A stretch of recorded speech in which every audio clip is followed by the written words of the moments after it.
pledge allegiance to the flag of the United States of America, to the republic for which it stands, one nation under God, indivisible, liberty and justice for all.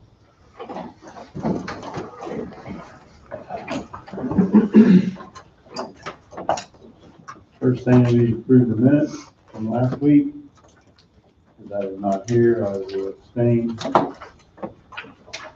I'll make that motion. And by the way, Fred is absent, or excuse me, not Fred, Don is absent. We tried to get him via Star League, but just didn't pan out. Correct? Correct. I'll second that motion. So Tim has made the motion, Bob has seconded. All in favor? Aye. Aye. Motion passes 3-0.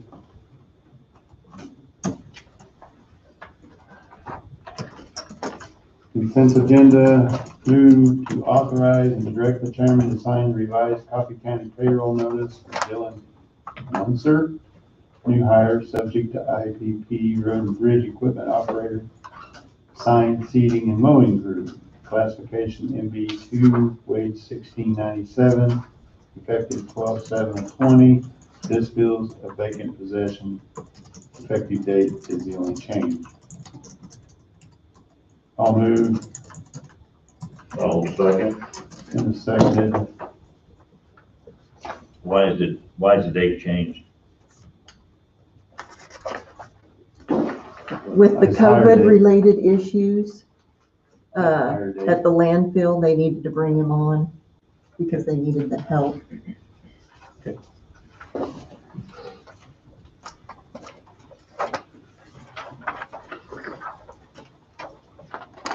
Miscellaneous motions. We didn't vote. We didn't vote on that. Huh? We didn't vote. We didn't vote on what? Sorry. Last motion. Last Consent motion. agenda.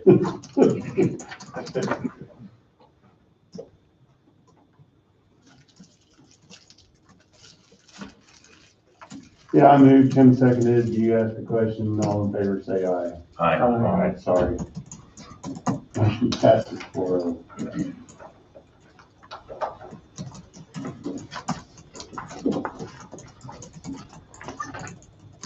Anything falling down. Miscellaneous motions. Upon the recommendation of the county clerk, move to authorize and direct the chairman to sign the 2021 cereal malt beverage license to Conoco Travel Center, Cedar Valley Investment, DBA Fuel Espresso 11, located at 2754 US 75 Northwest, Devo, Kansas 66856. I'll move. Fred has moved, I'll second. Tim seconded. Any discussion? All in favor, say aye. Aye. Aye. Motion passes 4-0.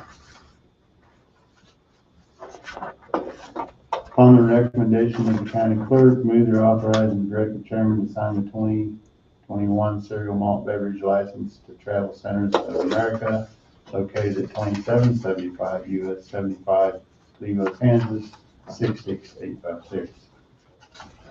I'll make that motion. Tim's made, I'll second. Fred seconded. All in favor, say aye. Aye. Motion passes 4-0.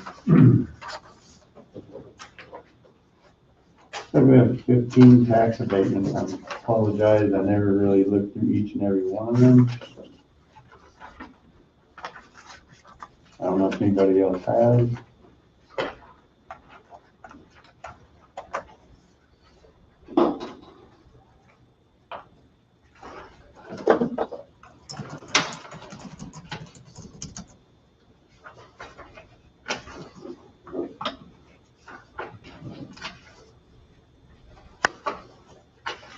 Quite a few. I don't know if you want to read them over or whether you just want to send it through.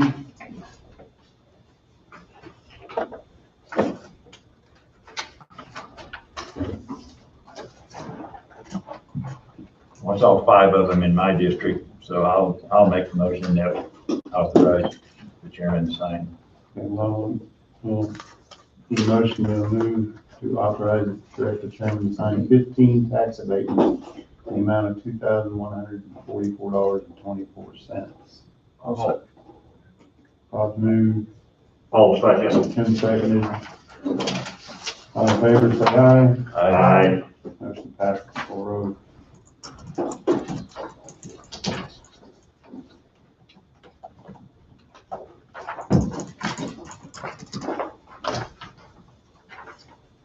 That looks like that would be it. All that. Karen, Good morning. good morning. Good morning. I'm just here, I had turned in my end of year numbers, to, Angie and Donna. But I would like to set aside $3,500 in a reserve fund, wasn't sure which reserve fund, to help pay for an agreed upon procedures audit.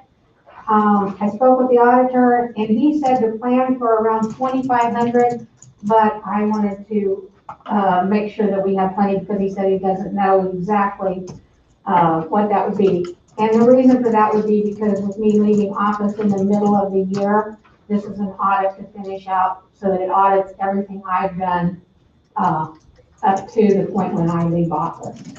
Okay.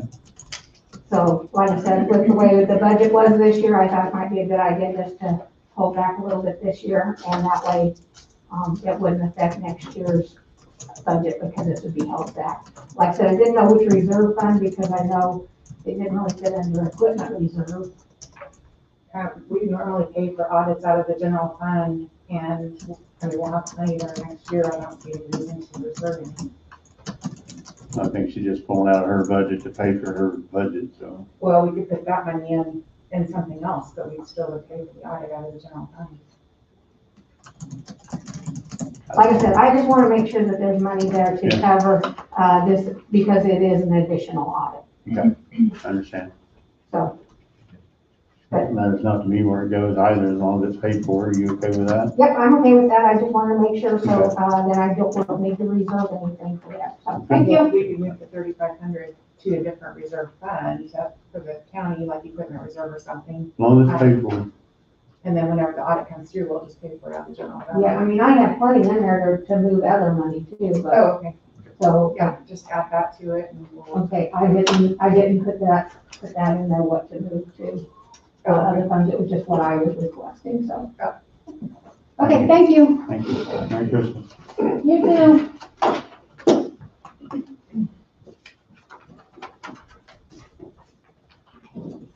And of course.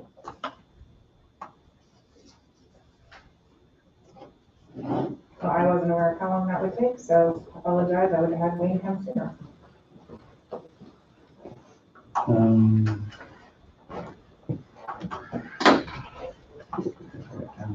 Sign this stuff.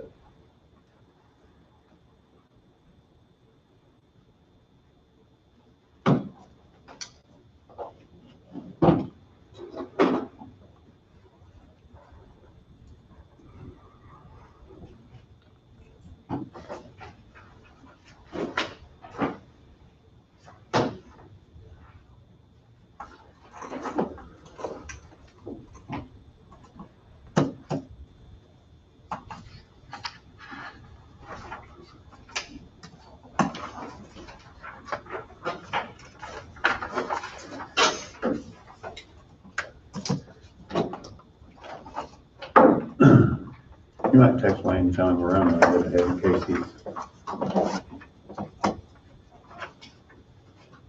So, in the minutes, I guess.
Hey,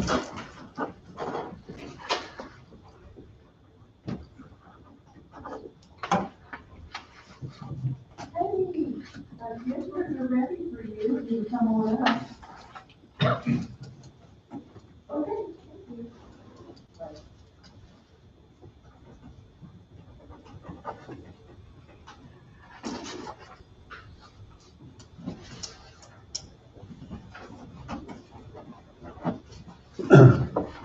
Thanks. I don't know if you'd be hanging around the courthouse somewhere or what.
Oh.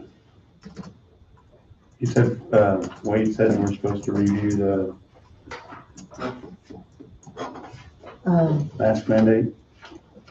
Or the Yes, resolution, I should say. the resolution. He wasn't gonna be here today. And Lindsay is not here today either. She did have me submit her monthly report to you guys in your email on Friday, so it was in there. Yeah. Well, either one of them here. He'll be working from home today, but will be available by phone.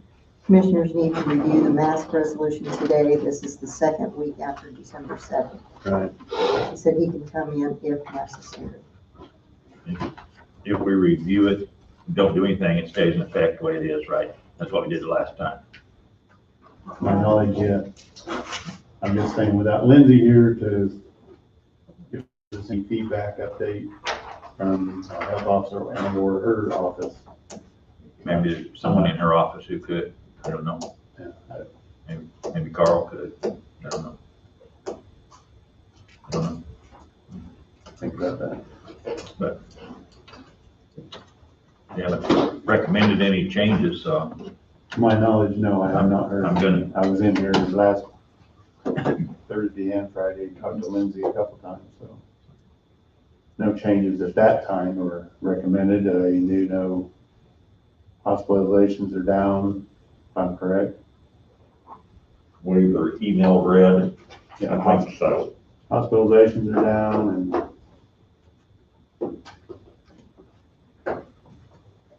everybody got something they wish to add, I guess.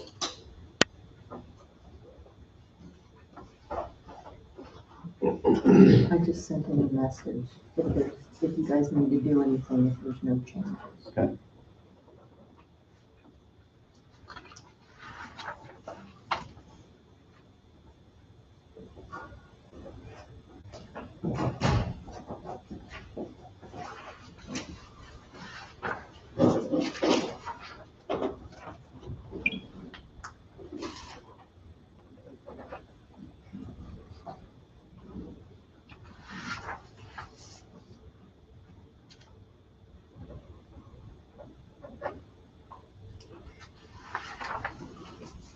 I was gonna suggest that if somebody from Lindsay's office could come in, just to see if they've heard when they might be receiving the vaccine. Okay. Because I understand that the second company's vaccine is being shipped out today, and it's supposed to be going to all the offices clear across the counties. And I didn't know whether it was coming from their office or whether you had to go to the hospital. The hospital has given some of their people shots already. Yeah, from the Pfizer, I'm sure. But, the Madeira or whatever it is supposed to be coming out now too. And since it doesn't have to be refrigerated as much, I didn't know whether our local health department could be giving shots. There's no hospital have cold storage. They do. Well, looking at that memo from Lindsay, I think they have some questions, concerns before they start giving shots. Yeah. Of who's responsible and so forth. So maybe they can tell us that. Yeah, hopefully they can.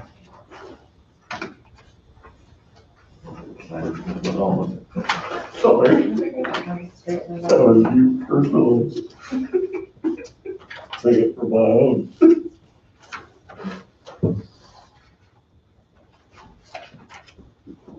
Carl's gonna get some information Okay. put together and report this way. Oh, yeah.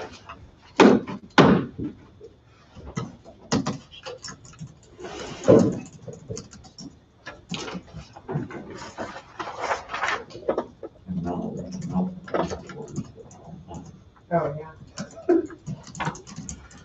Oh, yeah, 4 weeks.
Bye-bye. Yeah. Morning. Morning. Good morning, Wayne. Morning, Wayne. Good morning. Morning. Come on up. Oh, Yeah, yep, you're up. All right.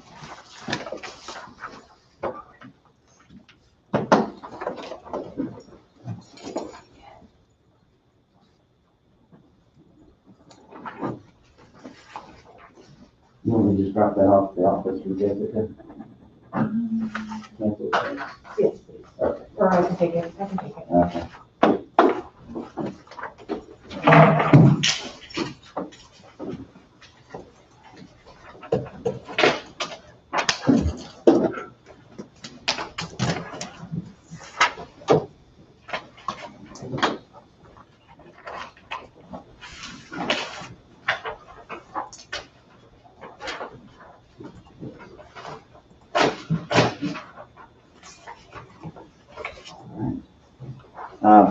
This is application for donated JU. This would be the construction zone. Okay.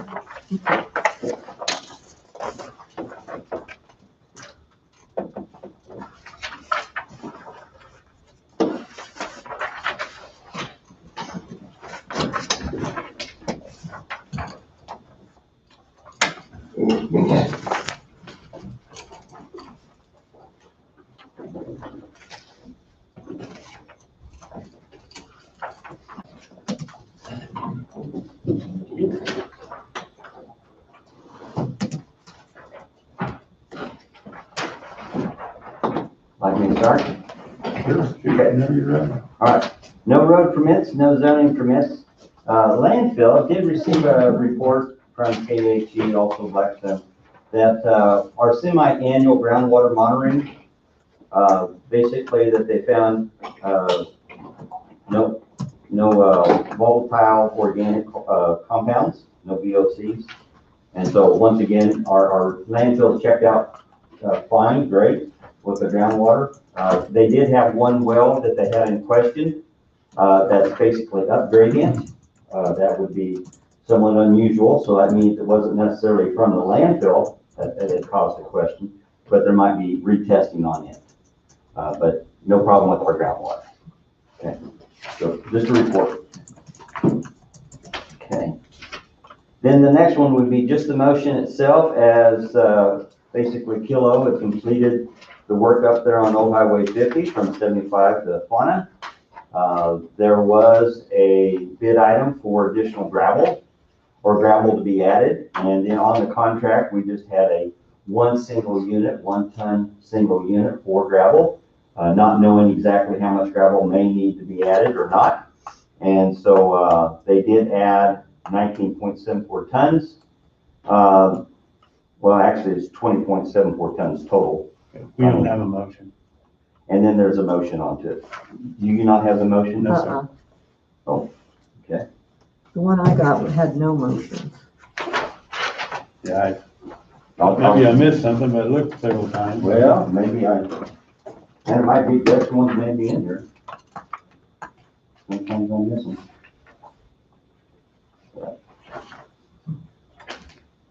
No, that'd be the one. So basically, it's a net contract increase of $789.60. That's correct, sir.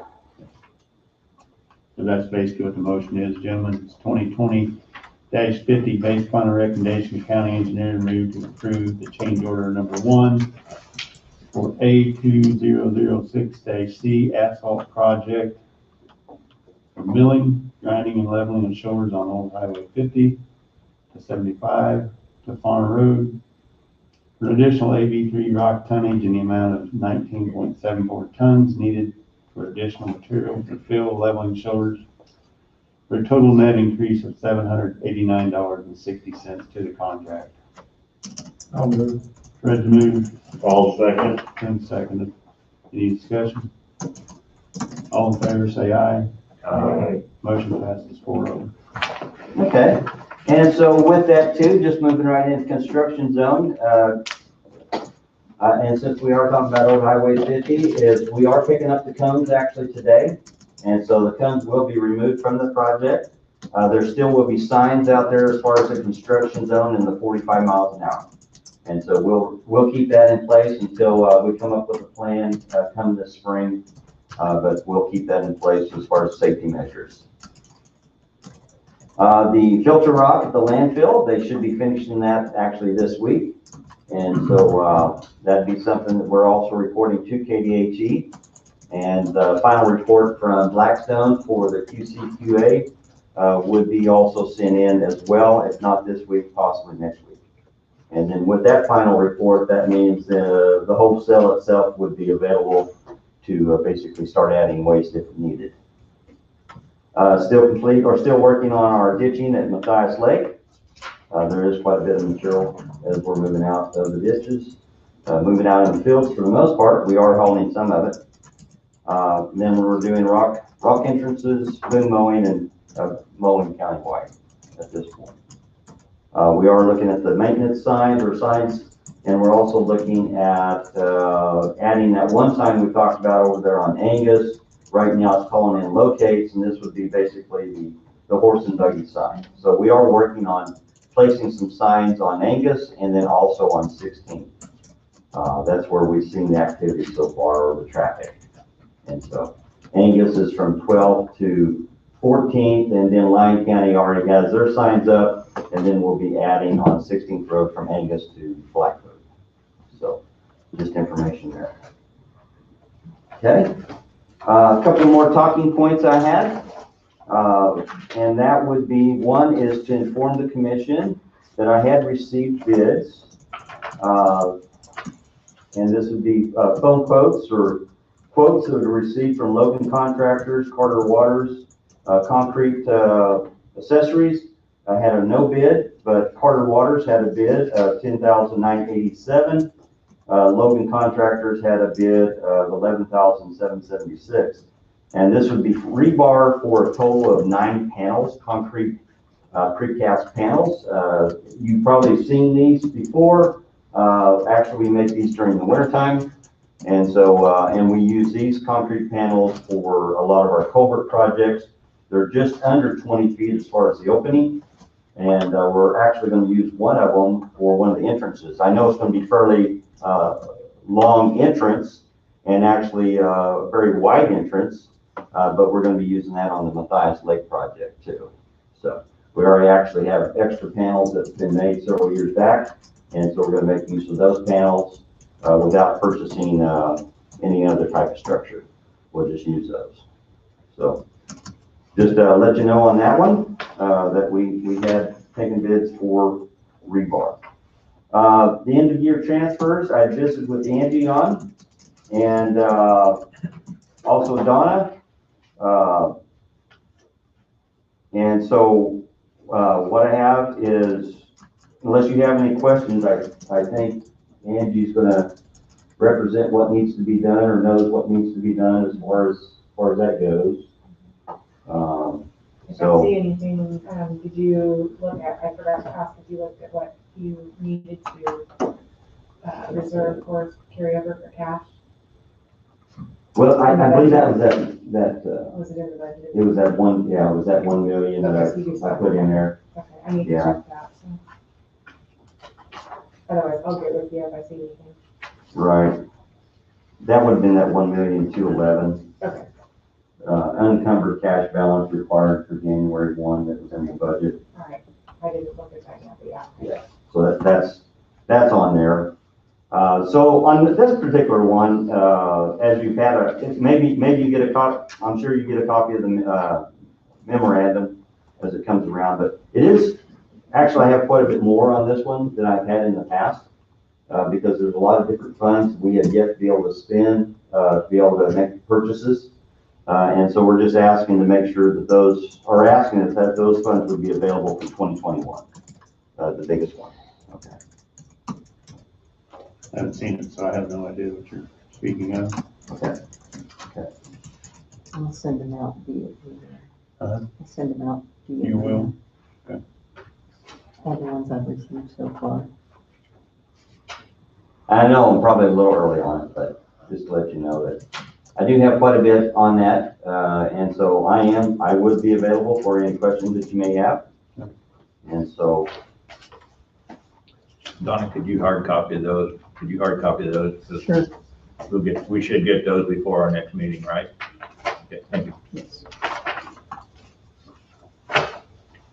And then the next one would be the 2021 construction projects. This would be something I presented a couple weeks back. And so mine is, have you had a chance to take a look at it, and do you have any comments? I have not had the opportunity to take a look at it because I've been out. On my first day back in the courthouse, I seen it this morning, but I haven't take home for homework. Okay. So. Well, I'm always available. If you have any questions, feel free to give me a call. What I'd be looking at is actually finishing up the book here next week. And then at that point, we'd have the motion to ask for your acceptance of the 2021 projects to keep moving forward on. And so the biggest one that you're going to see is a lot of it's going to be the asphalt, the chip seals. You're also going to see the gravel road projects that we're proposing and from there. So if you see any roads that we may be missing or something we need to take a look at, we're available for that. So.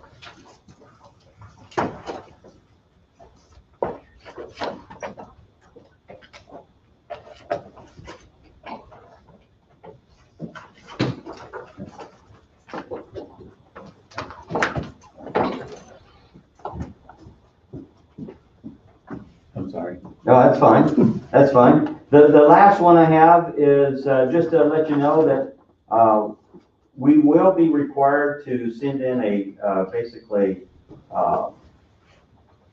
notice to KDHE regarding our lagoons at Jacobs Creek. And this is basically a monthly report. The notice is to indicate that we have no discharge of these lagoons. That is generally the report that we've been sending. We do not normally have discharge of those lagoons, but it is requirement every month. And so at this point, I will not have anybody that is licensed in my office come the first of the year. So I am looking at an individual that was given me a name to actually reach out and contact them to basically see if I can get a proposal from them. I know I have not asked you for proposals at this point, but I have no idea what the cost is going to be. So I'd like to at least get one and see what the cost is, and you can tell me how you want to proceed with it. But honestly, I feel that the best way is maybe if they're willing to do it, and since we're going to have a report in by the first of the month of January, it would probably be just go ahead and have them do it at least for 1 month. And then we put it out for proposals to see if anybody else would be able to do it. That sort of thing. This person right now, the one that I'm seeking out, actually does the permit for Vito Junction, then also Subway up there as well. And so they currently are in Coffee County doing those type of reports. So. Hope it works out. Thank you. So that's all I have, unless you have any questions. I brought it up a few weeks ago about, I guess it'd be 13th Lane and 12th Terrace. Right there on that corner where it runs into the river. Did we ever go out there and check see if we needed to put any curb signs or anything up there? Or any chevrons or anything to keep people from going into the river? Okay, so over there on 13th Lane, this would this be like the old Decker's place up there at the corner? Be right there where their driveway is. Right there, okay. Yeah. Yeah, well, in that particular area right now, basically was signed according to the work that KDOT had done for that frontage road. So no additional signs at this point was put up there. Should we take a look at that? Maybe we need to put one up that's coming from the west. Do you know of any accidents that's occurred there, Bob? I have to ask because that's part of the requirement. Well, no, I don't know of any that has happened there. Okay. Where are you talking about? I'm sorry. Be 13th Lane. 13th Lane and It'd be like Milo Trails. right in there. Oh, okay, all right, That's that frontage road that KDOT put in when they redone the bridge. okay. Okay, and they But they basically, didn't go clear down to the corner. well, I think they went up to that curve and they pretty much stopped right in that area because Decker's was, there was quite a bit of right of way that was taken off of Decker's property when they had done the bridge. Even if KDOT did it, I think we still need to take a look at it if it's potential. You know, and I haven't seen any accidents, but Yeah, if we can prevent them, let's prevent them. oh, I totally agree. I see quite a bit of activity on that road. Quite a bit. Okay. We'll take a look at it, Bob, see, okay?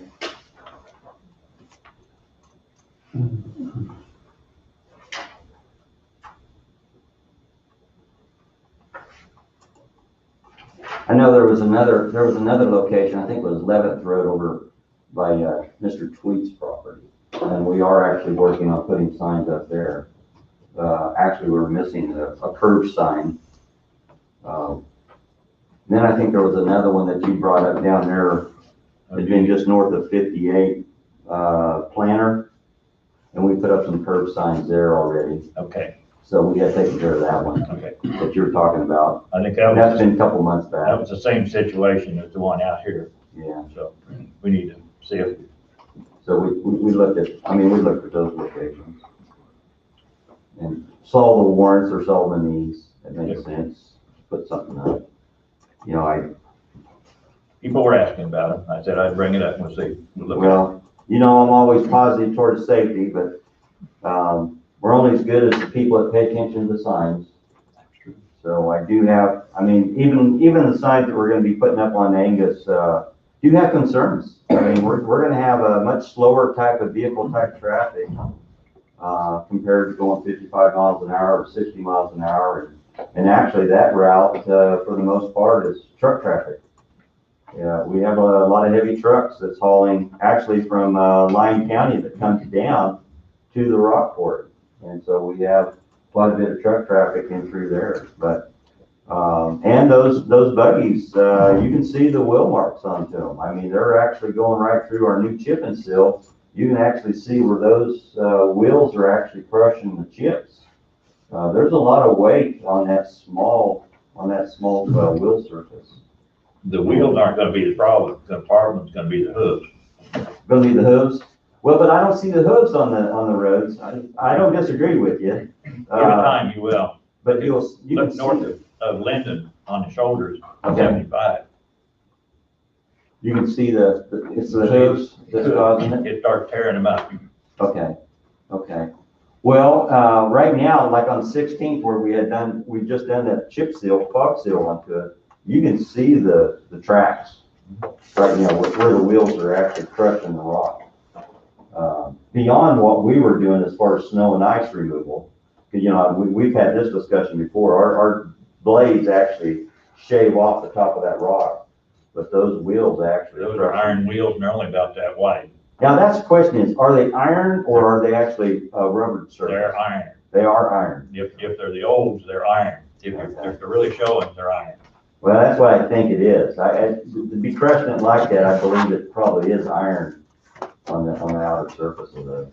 But see, the other side, what you're gonna find too, is those type of, when they're running right along that edge of that, because there is no shoulder on these roads. When they're running right along that edge is gonna start failing. Actually, it's gonna start crumbling at the edge. What you're gonna find there on that asphalt. So that's gonna be some of the other things we'll deal with.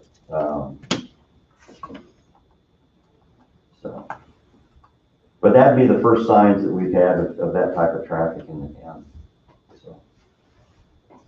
Road widening, that's over 50, is it not? You got on your, For road widening, yes, sir? what's your, I'm sorry, it's probably in there somewhere what you're planning on using for your, As far as the detail on the plans, at this point, no. Some of the discussion we talked about was using basically a cement treated base with a 6-inch asphalt on top of it. I was curious about that. There's not going to be, at this point, I'd like to leave that out just a little bit because I'm working on some prices right now. I have a contractor giving me some prices to see what the cost is going to be. And then also too is looking at saying, okay, what's going to be the best solution? There was a project, actually KDOT had done a project. It was one of their highways out west. They only had done like 6 inches of asphalt on top of the existing gravel base. And, Didn't work. but it's truck traffic, I would think. I wouldn't think it would hold up. Yeah. Okay. I was just curious. I seen that on there. Well, it's part of the proposed projects. You're still going to have, even though we agree to the plan, you will still have basically an opportunity to have discussion and vote on basically putting it out for bids. Right. You're still going to have, there's still several steps here. I understand. I just seen that on there. So I'm just curious what your plan was. That would still be the plan at this point. But I'd also too, just kind of give some ideas to that. We found that fabric to be very beneficial. On the other portion of, Old 50, we actually found by placing that fabric over that seam, that's helped out too. I've seen that work quite well in a lot of places. And I think that's really kind of the go-to, as far as, longevity of that shoulder. We're still gonna have problems with the shoulder, because as we all know, unless you can replace it in kind, have the same thickness of concrete, same thickness of asphalt, same subgrade that's been there since the 1930s, it's gonna be difficult. You're always gonna have a variable where something's gonna fail, perhaps. So, because we're not rebuilding the whole new road. Right. So we're left with what's left there. And we're trying to make do with over 7 miles of it. So the rest of them is, as we talked about, some of that is, we have the fog seals that we're showing. We also have some scrub seals. The St. Louis Road is candidate for a scrub seal at this point. We're looking at that to actually extend the life of it. We're talking about some scrub. Now, this is a little more scrub seals than what we normally do. You normally don't see so much scrub seal, and when you do, is we'll scrub seal and then also put a chip seal over the top of it. Well, in this particular instance, we're scrubbing also over there on 12th Road too, a few locations. One of them's right near City of Burlington, coming out to Embankment Road. What we're seeing there is probably there's a lot of the residential area that's basically being west of Burlington is, I believe we're getting some loads on that road. And then the section we talked about too is on 12th Road from Emmer to Angus is, once again, we're getting a lot of truck traffic. That's, county, I've seen a lot of Lyon County trucks here last year. They come in and basically haul out of that quarry. So we get a lot of truck traffic there too. So. Right. And scheduled, you also have Cook, Platt, and Strobel that's gonna attend your meeting today, and they're gonna go over the community planning. And so they're here now. Yep, okay. And so they'll have an opportunity to visit with you and have an opportunity where you can kind of give them your ideas. So, thank you very much. Thank you. That will take a 10-minute break. Good morning. Good morning. Anybody got How you doing? Good. Good morning. Yeah, We're about 5 minutes ahead. and we're early, Steve's not here yet. We can start whenever we need to. Oh, okay. Anytime on for. Ray Carl was getting with Yeah. Half Lawyer an hour and everybody early, so else. I'm making Well, that works out fine. Some sort of presentation. meals, whenever you want me to start or whatever. Sounds good.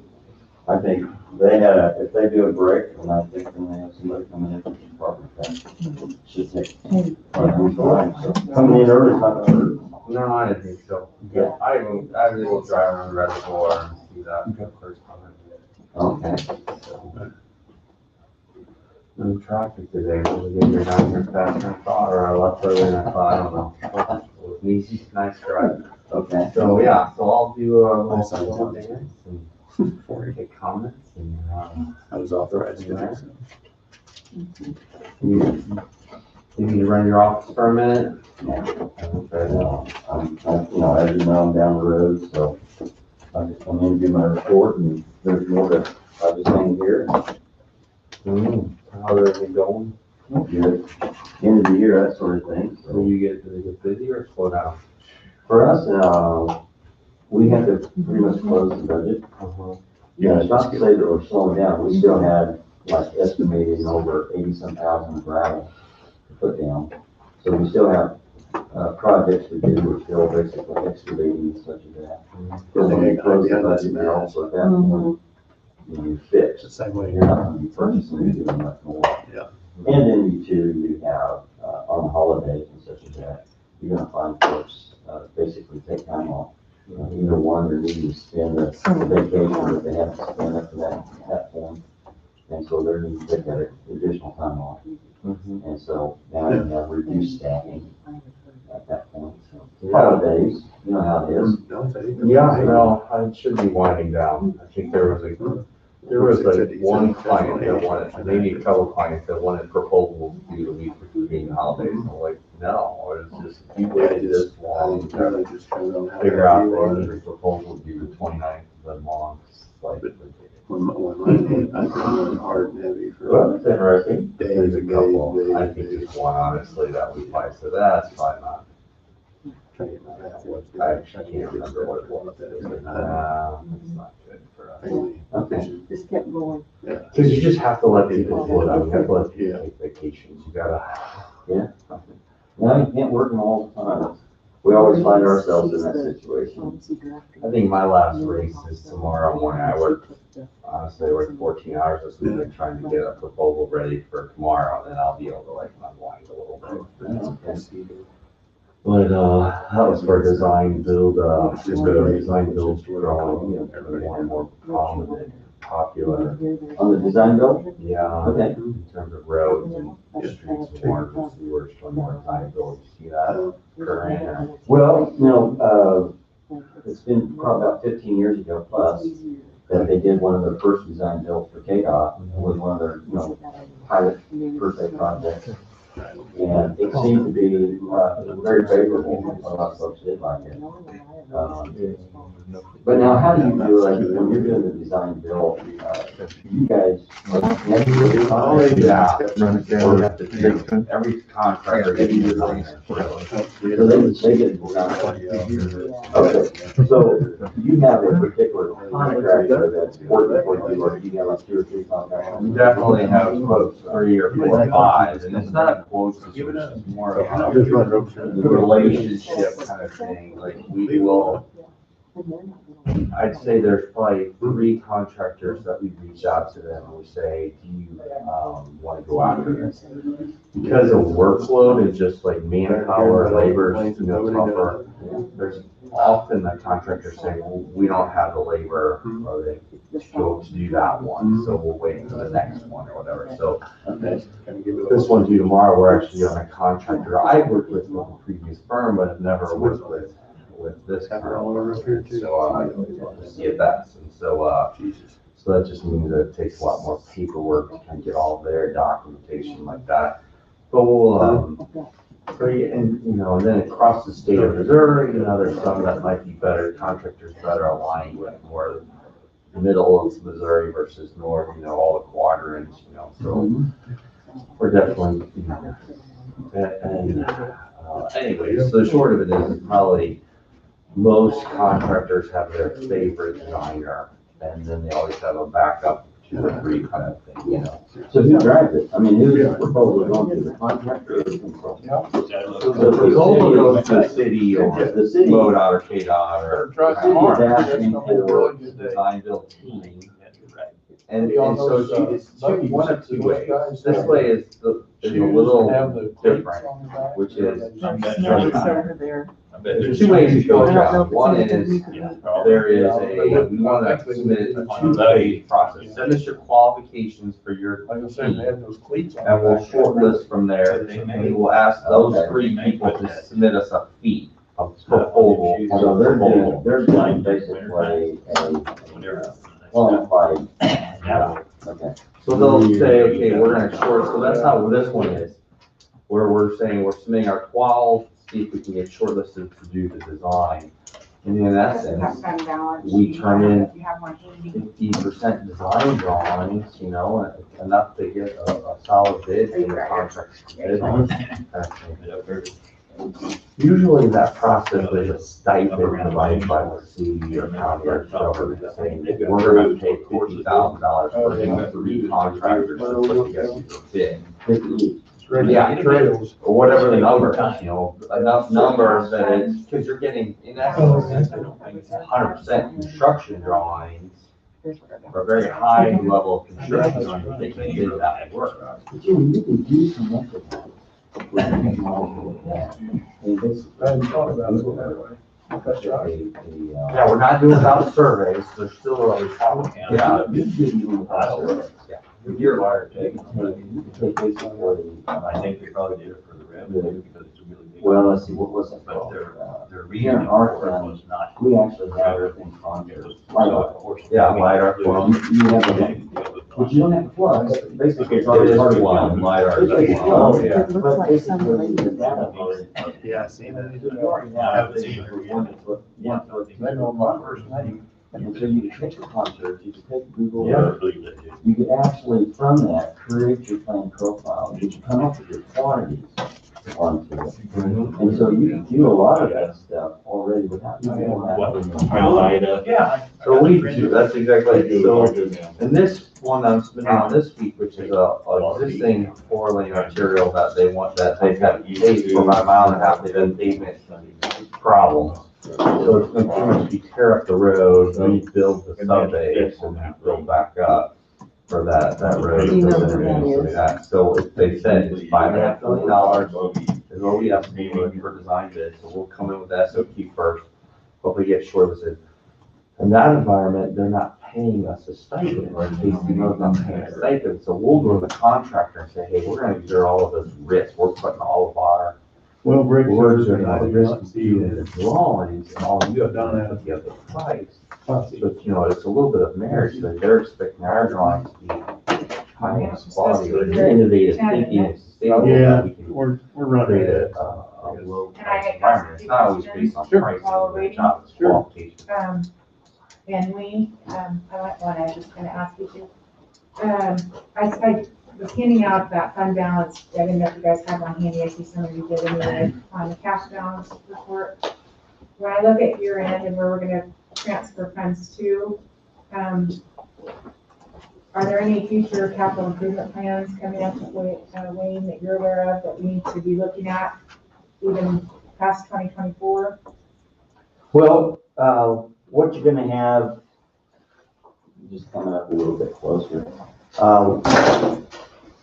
You're gonna continue to have basically, how did we do for the permitting for KDHE on our, continued landfill obligation for closure? Closure. Did we actually create a fund We have yes. that we put in there? Okay, so we have We have 1.2 million. one, and then are we continuing to add to that? Okay, because that's gonna be, I think total, you're looking at somewhere between $2 to $3 million Okay, currently right now. I mean, for everything as part of the obligation. and what year are you thinking that we will be looking at that? Well, that's just gonna be that would be actually something that needs to stay in the books as long as you have a landfill. Okay. So right now, your landfill expectation is somewhere around 30 years lifespan onto it. So you're gonna have that money set aside for it. That's gonna be your basically your fund. What you're gonna have for capital improvements is the next cell. So you're gonna have cell number 5, and actually in cell number 5, that would be the one just north of cell number 1. So the very first cell down in the south west corner that's going to be cell number 5, and you could be looking at actually 6 to 8 years before we start building that one. And how much do you think that would be approximately? At this time, around 800,000 is what you're going to be looking at without taking into account inflation. So you're looking somewhere around 800,000. Our cost at this point, everybody except Road and Bridge, was just about $560,000 for building cell number 4. Okay, and cell 5 is still 3.9 acres. They're all the same, but when you added our cost in there, it was closer to almost 800,000. So you're going to find that cost to be about the same. But even within inflation, it probably shouldn't be quite as expensive as some of them we've been building, because you're gonna be backing up to cell 1, right? Well, that won't be necessarily the factor as much. What we were able to do, some of the benefits that we have, Bob, is our excavation on number 5 is probably going to be less than what was originally when they were doing the landfill. But also too, part of our cost, and hopefully I'm not talking in circles here, part of our cost of cell number 4 the extra time that we spent onto it, more than what we expected, was the material that we're using, the borrow material that is on site for building our landfill. This would be the 2 foot of clay liner that we're to cover the whole 3.9 acres with. We've already went down well over 10 to 14 feet in elevation of borrow that we have taken out. Building 1, 2, 3, and now 4 borrow area. So what we're finding is the material that we're using, that clay, is becoming more shell-like. And now the shell material can still break up and still be our clay liner that we're running, but we're requiring to use more effort in breaking up this shell to make the clay for the permeability requirements that we're needing to build with. So ask that it's going to be less. Actually, the material, we're spending more time beating it up, adding more water to it, compacting it again, back and forth, breaking that shell up to be able to use for our liner. So I can say that we're going to be spending more time onto it. Now, some of the things that we're going to be looking at in the next couple of years is you're going to find that if and when we have time, we're going to be laying that material out. We're going to take our scrapers and go over there and start pulling that old material up and then letting it season, per se, okay? So if I use the word season, what I'm saying is that shell would actually break up once I expose it and take the pressure off of it. It'll start breaking up and make that material that we're needing to have for our clay liner. So I still think 800,000 is going to be probably your low. You wouldn't really want to be less than that, but that would be a good estimate. But I would say too, that's going to extend somewhere between 6 to 8 years, because as we are at the corner, we're actually going to be able to build that up quite a bit of waste before we have to move to our next sale. So that's a positive as well, because we got 2 sides now to work with on cell number 4 to start building up more waste, bringing that elevation up higher than what we currently have. So that's beneficial.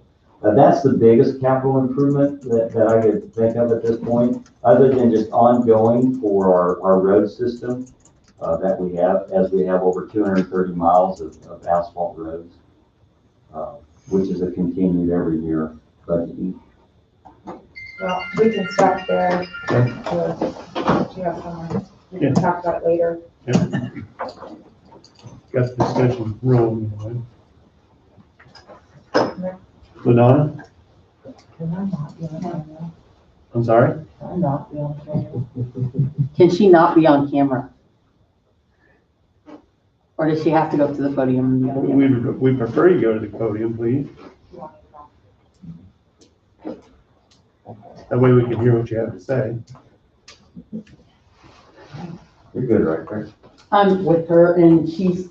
You're not on camera there. You're not on camera there. So, Okay, so my taxes on the house. I just found out. Okay, I was under the understanding that the person that I bought the house was supposed to pay 2016 taxes, and I've been waiting on the deed, and he fell off the face of the earth as soon as I paid for the house. And, I was wondering if that I could get an extension for 2016 for just $200 until February. So that, I can come up with $1,400. I can come up with all of it, but I don't have any money to live off of for January. And they said that if I don't pay it all, then I can't pay in installments for the rest of it. This is to the treasurer's office that Yeah. you spoke? And they said I had to come talk to you guys about it. I would think we would need a way for legality of that. Yeah. It's $1,600. If I paid $1,400, then I would have money to live off in January. Because I borrowed $800 of it. Again, like Bob said, we'd have to seek legal counsel on any of that, but,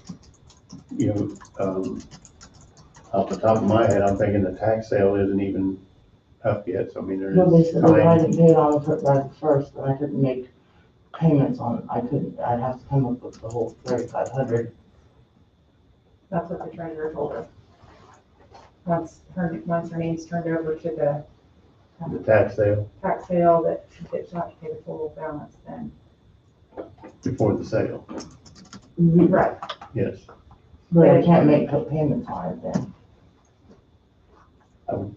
I'd probably want to seek legal counsel on that, but I would assume it was paid full before the sale. Well, but I can't, I'm on a fixed income and I can't pay that much. Have you reached out to any of the local They wouldn't have that kind of money. charities?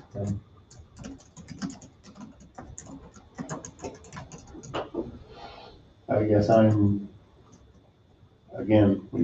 would have to talk to counsel.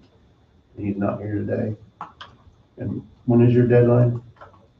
The 31st. 31st.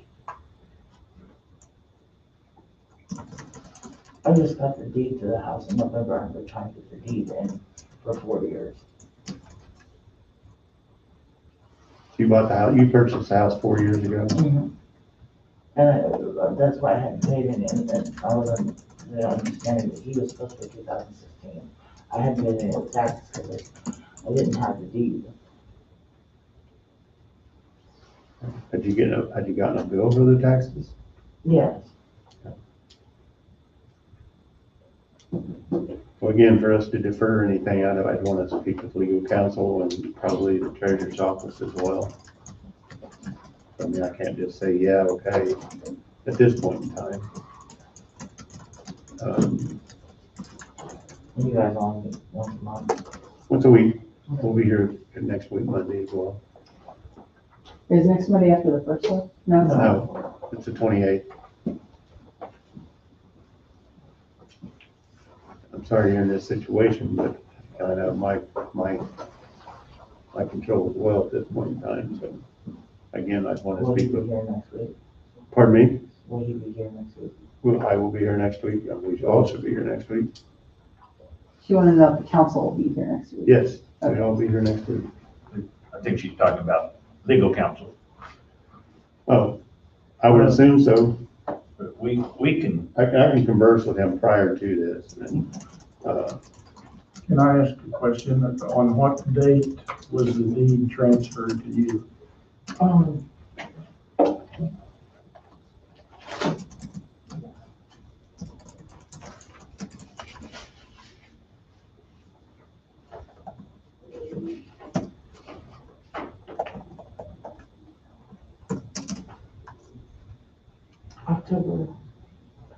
October 30th, 2020. Okay, thank you. that was the first time you'd received the deed Yes, after purchasing it in 2016. yes. And it looks like the proof of ownership wasn't transferred until that date. there, and this is just a guess, but I'm gonna guess somewhere there's a contract that says who is responsible for taxes up until the date of the closing. Right. I could go to Cobb County Title. Right. Wait, I did that. I would suggest that would be a place to start. You might want to bring that with you next time you come. All right. Hope that was helpful. Thank you. Thank you.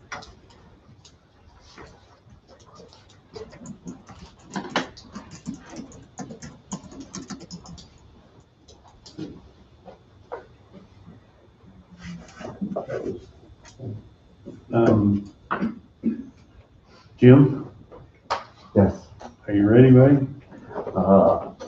In 30 seconds, I will be. My Okay. colleague is bringing a gift in.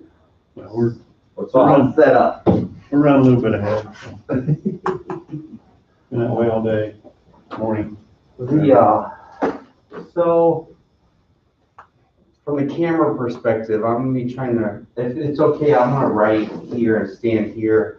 Is this okay? If I could stand here and write on the piece of paper, and then I'll probably post on this wall behind him as I take the notes. Is that all right? And that's fine for camera, or do I need to be somewhere different? I'm leaning for Brad. Uh, I think he's gonna down over here though. we could see better over there. You can take up Don's spot if you want for now. Yeah, I'd like to just have a place that? to write and then throw things on the wall when we're, Throw him up behind Bob. yeah. Take up Don's spot for now. How's that? Put him right here. Well, I could do them here. I just, it's kind of hard to write. That's the problem is I can't see around this. All right, well, yeah, this is perfect for me. Yeah, it works for you. You just move this seat out of the way. Okay. Would it be better if I would move and you? No, this is perfect. I just need to, Move Don around a little bit. yeah. He's probably watching us. Yeah, very good.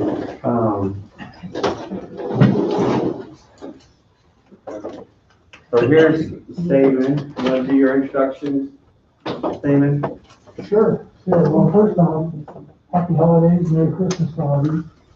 And, we, wanted to bring you some, safely sealed cookies, so that they can be shared amongst everybody.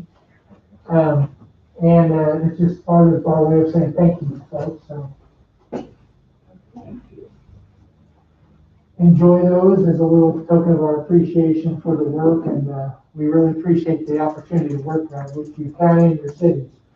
So I want to just come, Jim has been leading this effort through all the communities and with you folks, and I'll turn this over to him, but again, more than anything, I wanted to be here to just say thank you for the opportunity to continue to work with you all. We're excited about the progress that's being made that Jim will kind of get into as well, but we think that there's some great things that can happen in this county, and we're excited to be part of it. So with that, I'll turn it over to Jim and let you go forward. Very good, thank you. So we're gonna run a similar exercise that many of you've already seen me do, where we've gone to 5 of the 6 cities. Bob Gridley is talking to the mayor needs a special meeting, and so and as always triggered January to get through the holidays for that. And talking to the clerk yesterday, Teresa, she was having concern with COVID and that the meetings are now virtual and then I'm going in. And so I was like, I'm happy to do the meeting virtual, but I need to lock a date down, and I haven't locked down a date for a virtual special city council meeting yet. So I need to just continue to work with her. But again, I have done this similar presentation for 5 of the cities, and maybe at the end I'll give you some of the general overview of what I've heard after today. And I'll probably restate again, the next step after meet with Gridley is in February and March that we do public meetings. Hopefully we'll be able to go live.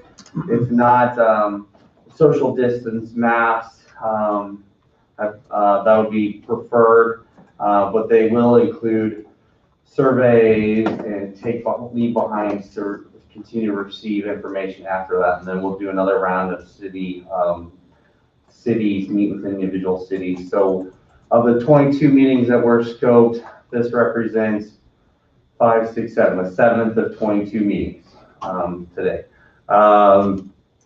So what we typically do, as you know, is we're going to go through 6 different concepts or ideas. These are general spanning things that are either comprehensive or CIP, but really just say, I'm trying to data collect, I'm trying to write down as many of your ideas. We're coalescing all these to see if there's similarities from city to city throughout your county.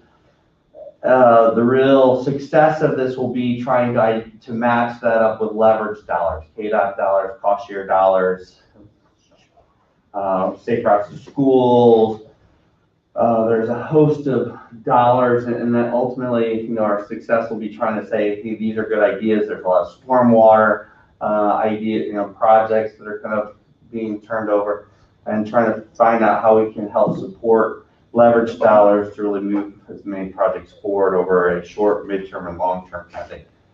So if money is available, someone's deemed to be long-term, but when money becomes available, we'll be happy to move it up faster on the list and leverage free money. So we'll kind of go through these 6 main topics, if that's all right, if there's no questions. The first one's really on community identity. And so you guys represent the entire county, entire city, all 6 cities, but all residents in the area. I might put, if there's specific areas across the county that are more focused on it, I'll note associated with them. But as I travel and try to understand community identity, so community identity is like preserving the history, the cultural resources. Why does the county exist? Why does that city exist? So was it because of, in one case, because of the railroad? Was it because of the central part of the agriculture? Was it the county seat, like Burlington? Why does this exist? And it allowed me to learn a little bit about like the history of New Strawn related to the city is no longer there, and and so and other things. I learned that. But so if you guys have any, and this is probably one of the harder topics, but like what would you decide? And these all relate to projects. So like, is there projects associated with the memorials in a park, or or trying to bring forward some of the connectivity to in Lebo, one of the persons that died doing the flight, the movie where Pearl Harbor, where he died in Japan or whatever. Anyway, it's a pretty cool story. But so as it relates to the county or specific areas of your interest, are there any heritage projects that we should be trying to preserve? Preservation, I can't come up with any right off the top of my head as this meeting goes on in May. Yeah, and that's why we write them on the wall. So if things come back, we can do that. I'll write. So again, same kind of question. Why does this county exist? Or why did we create this? One of the things I think you guys, each city is interested in their properties, but as a county-wide, we really have Wolf Creek, and there's no real necessarily projects. There's a little connectivity that New Strawn's talked about to Wolf Creek, and some of the cultural resources or bikeability of that area that I don't know very well. I should try by today. But are there any identity thing? Are we identifying ourselves with or not with the energy plans? I'd say we're more identified with the plant than most anything. Yeah, it feels like that's the case, and I just haven't really heard much of that. So is that a positive identity or negative? Is it? Depends on where you're at. It's a blessing and a curse. All right, let's just dive in. The blessing is because of the financial, the job creation, right? Is the blessing. Is the curse because of the environmental? Is that the curse? I think part of the curse is the financial also. Yeah, it's the financial obligations. I mean, blessing to me is the tax base we get to take in off of it, but with that comes a lot of extra. So that's roads or different improvements that we're required to make, or is it transportation? What is the financial? I don't know your books. What are the financial things associated with them? Well, Protecting the public. Protection, okay. It's a good one. So that doesn't really go on our curse, but that's your job. But in case of You just have a lot of preparation you have to do in case of an accident at a Wolf Creek with the, Yeah. emergency management has to be prepared.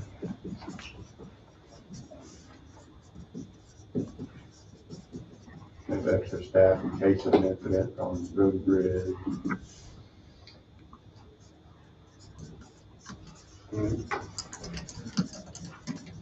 Good. I think one of the curses is that it changed the whole community. We used to be a good rural farm community. Wolf Creek came in, rents doubled, and just inflated everything in the county. When I was a kid, there was 6 restaurants in town. You could go downtown and buy anything you wanted to buy. You can't do that now. It's too easy to travel, and people are making more money, so they travel. Larger cities. I guess that would be the curse for me. People have more money, so they go out to spend it. Yeah.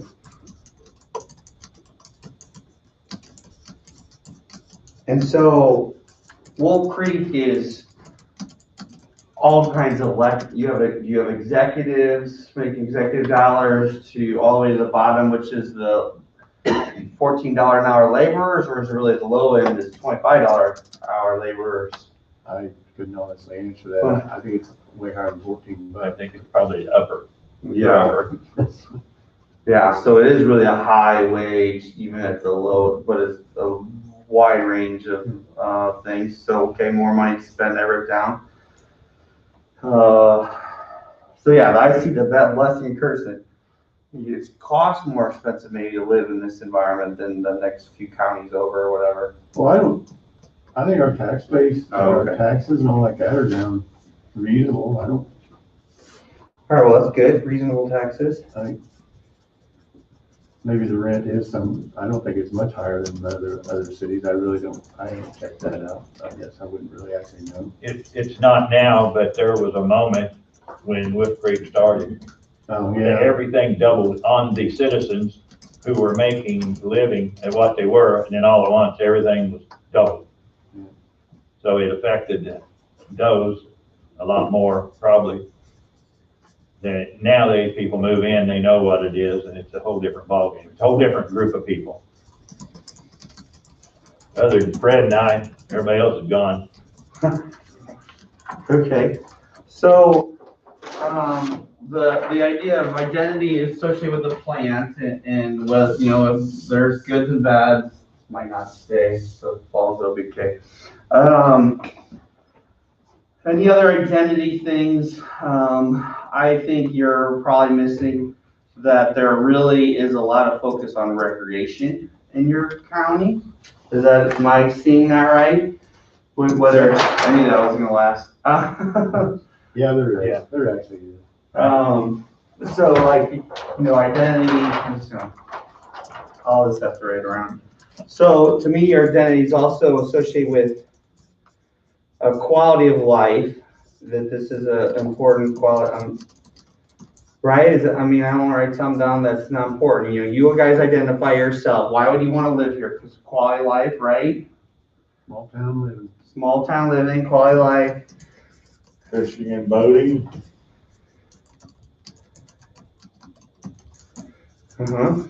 That's probably pretty big, right? I think a lost identity is John Redmond Reservoir. When it first started back in the 60s, it was constant recreation. But the thing is, the Corps of Engineers operate it, and we really have no say-so in what they do. But the quality of the reservoir just has gone downhill. Okay, that's a good thing. We should definitely investigate that. Can you boat with motorized, since that's your drinking water? Is that your drinking water? And no longer is? Or is that your drinking water source? It pretty much is. It is. Get it out of the river, but still it comes from John Redmond. Yeah, so that comes out of the bottom. So can you run any kind of motorboat on John Redmond and stuff like that? Okay. Cautiously. Well, if you don't bottom out. Okay, so, all right, The city dam would be a major preservation for me as far as in the city of Burlington. say again? The city dam, Yeah, actually the city now is putting up a new wall to help preserve that area. I think that's pretty noble deal. Anybody's been here a long time, that's just what you do. You drive to town and you go by the city dam, take a look at the water. And yeah, all right. Sad to say I haven't done that yet. Most of the meetings at nighttime, unfortunately, so far. And the other identity things that relate to, and this is, I think that, and I like to blitz the end, but I think that one of the easy things for consideration throughout this process is just communication. Like, hey, we know what's good, what works within our cities, or kind of about how are we communicating that to our outside world? How are our websites? How are we using economic development people or resources to really tell our story better? And I think, I see that as something that is a possible action item in the future that you might see me talking more about is, how do we tell more the outside world our story? And so, but is there anything else related to identity, and how we perceive ourselves or how we like to perceive ourselves? In general, we've already done the plant, quality of life, small town living, fishing, boating, increased Redmond, definitely city dam preservation or multiple historic preservation monuments across our different cities, stuff like that. So definitely preservation or enhancement of key figures within the community, stuff like that. Is there anything else that you think is a major statement or thing we need to be thinking about? And the nice thing is that, I just got it over here. The nice thing that through this process, well, yeah, it might work better over there on camera. And Sam, feel free to say anything throughout it.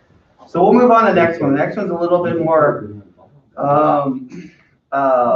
tangible, which is livable and built environment. We divide that into two different topics. One is on mobility and one is on infrastructure.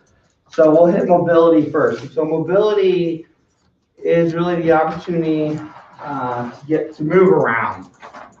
So mobility is everything from roads, bridges, sidewalks, trails, recreation, sides, safe routes to schools. Sure there is. There's sidewalks around some of those schools, but we need, so you're saying that there needs to be better connectivity to schools? in my opinion, yes. Yes, definitely have heard that. I just don't want to say in all cases it's bad. It's just better connectivity to schools is huge. I like that a lot. I don't know about the other cities, but Yeah. as far as the city, it's, for me, I guess. I'll definitely report. I had, I don't know what else to say other than I had to walk from a business up north to go pick up a van, straight back, vice versa, it don't really matter, but I didn't find one ADA compliant handicap ramp, nor did I find one ADA compliant sidewalk in my 12 blocks of walking. ADA compliance is definitely an issue across many cities. What other kind of but it's important. So that's important. We wrote it down. How about again? That's all of our schools is good. ADA compliance specifically in the walkable environments of the urban areas. And the only reason that hits me hard is because I have disabled individuals in my family where it's important to me, especially when we go someplace with them. And then I also witness, kids traveling back and forth, whether it be from the library, from their home or whatever, and they're out walking in the streets as opposed to down a sidewalk because there isn't one. Is there if we were to try to prioritize, I'm thinking short-term, long-term, we do have a lot of many of our streets are curbless, many of them are open ditches. Is very few storm sewers except for in the very downtowns. If we were to prioritize, what would the priorities be for the sidewalks and the ADA compliance? What would that be? What would they be around? Or what were we trying to connect? You can check connect your schools and your libraries together. I think would be a plus, Schools and libraries. in my opinion, only. What about others? I don't want to, but what are other things you want to connect to that are, we need to see if they're well done? What I would like to see is a connecting, if you take, from the West County line, you gotta go over 14 miles. There's only 2 ways you can get between Burlington and New Strand. And I think it's a handicap for the people in New Strand because they are also a part of 244 school district. The rec center is in Burlington. I think, and I'm gonna push it again, I really think they need to be a trail built in between. Not a vehicle trail, but a trail where people can travel between Burlington and New Strand so that all the people in New Strand, kids have access to the swimming pool and the rec center. I love it. Without going down the highway or across the dam. When you put a kid on the bicycle and in between the dam, between the guardrails, you're trapping them. Exactly right. You might be familiar with the Flint Hills Trail that's going 115 miles just north of us here. Our firm's working on that, connecting Osawatomie to Council Grove. It's possible for sure to get, well, and honestly, that becomes a tourist idea. Hey, come enjoy our trails, connectivity to the Redmond Reservoir, and et cetera. But yeah, bike trail, better county-wide connectivity. You mentioned east-west. Is there any other large, is there any other? Okay, so that's connectivity. What I was trying to encourage you to say is I think that we should quantify or prioritize what we want to connect to. Do we want to connect people to the downtown? I think the answer is yes, or downtowns, right? Do we want to connect them to our parks? Is that a priority? Connect people to the parks, or at least systems within the parks? Libraries, you mentioned. So if our priorities in terms of ADA or walkability is to our schools, our libraries, our downtowns, and our parks, am I missing anything as a priority kind of thing? We can always connect more and more subdivisions or stuff like that, but okay. So then I think I know the answer to this, but transit is fine, is good, because you guys figured that out, but in terms of getting people. Oh, yeah, top notch public transportation, I think. Right, that's what I've heard. Everyone likes it. Yeah. I haven't heard any complaints, so that's everybody. We hit a little bit of regional bike facilities. I told you that New Strand wants to connect better to the reservoir, to Wolf Creek. I think there's some opportunities there. It's been mentioned, hey, you also need to be thinking about getting to the airport, which is, so again, is there any mobility associated with the airport that, because again, they're thinking too small scale. Is there anything associated with the airport? You spent a lot of money on that recently and brought up to some great, they just need to get some kind of place to eat there, I think. Encourage people to fly in, fly out. I've heard that. And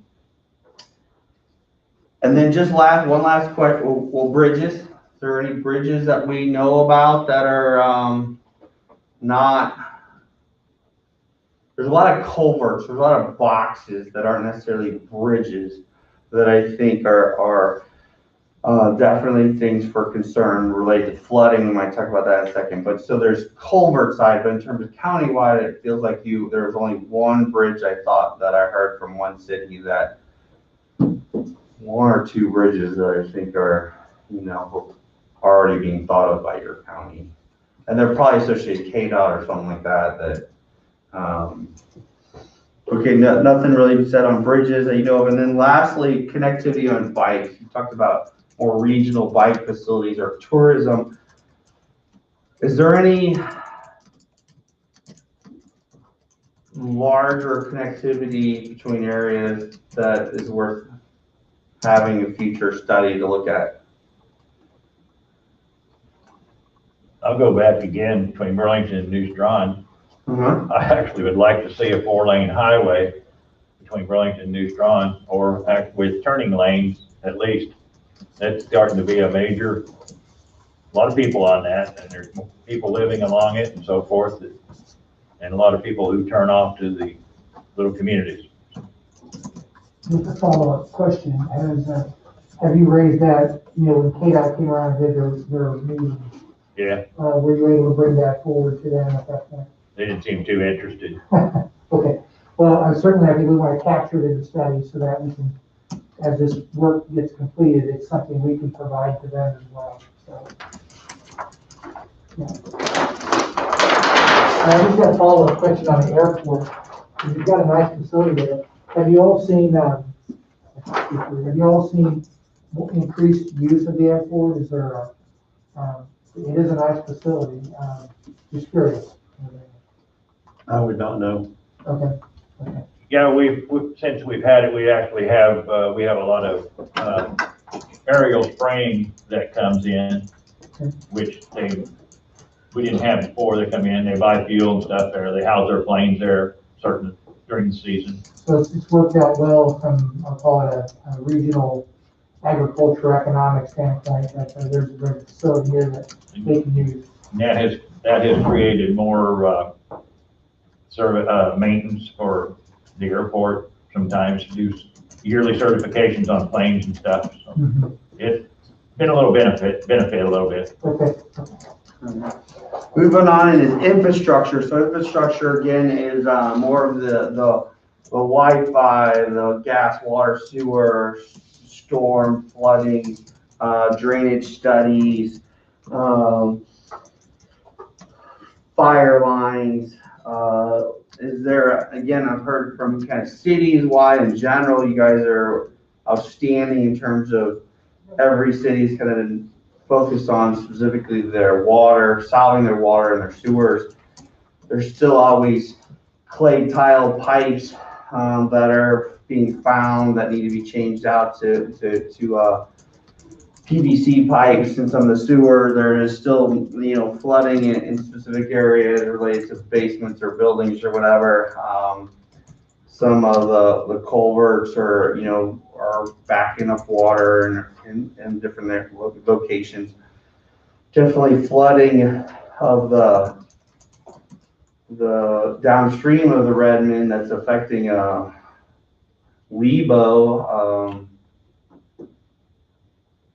Leroy, was always one of their concerns is that the Corps really regulates release of water, and then we really don't know how much water when it's come down, and it does create flooding.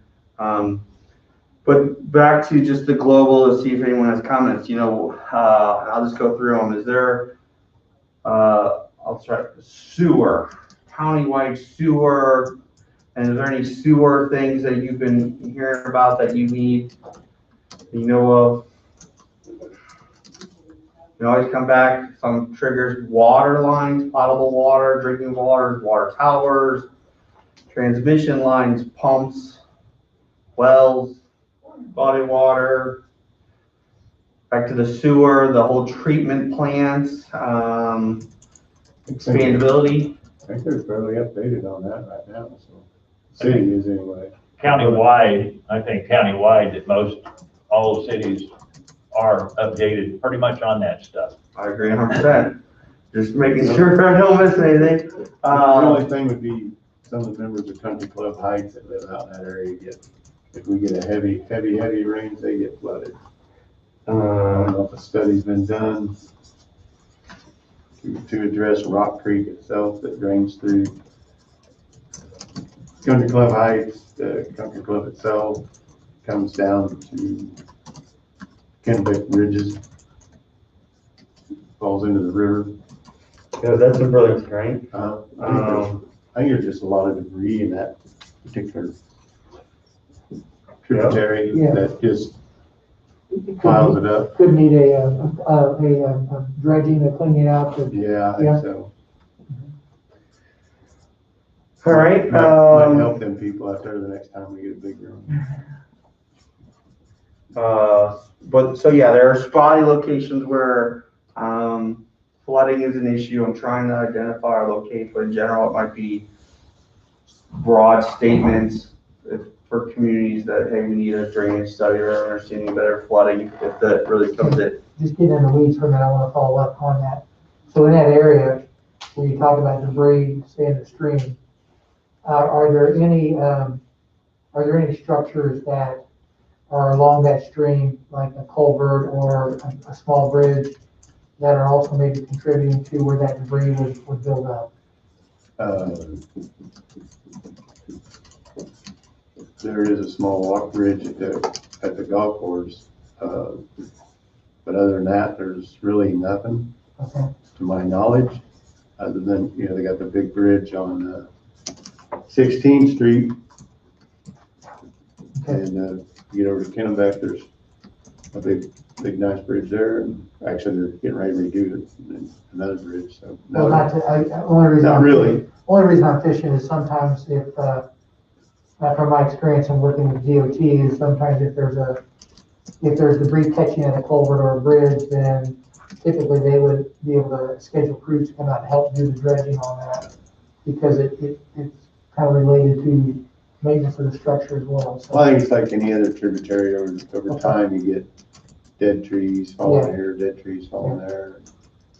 Probably just needs a little attention, and would help it immensely, would be my guess. Yeah, okay, thank you. And I think one of the things on that is, when you look out west, there's a lot of flat ground.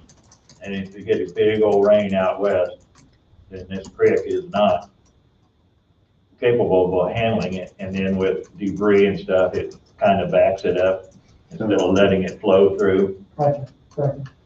I know I got some creek land on my property, and I walk it often, and that's what's happening. I mean, I've had 8 years.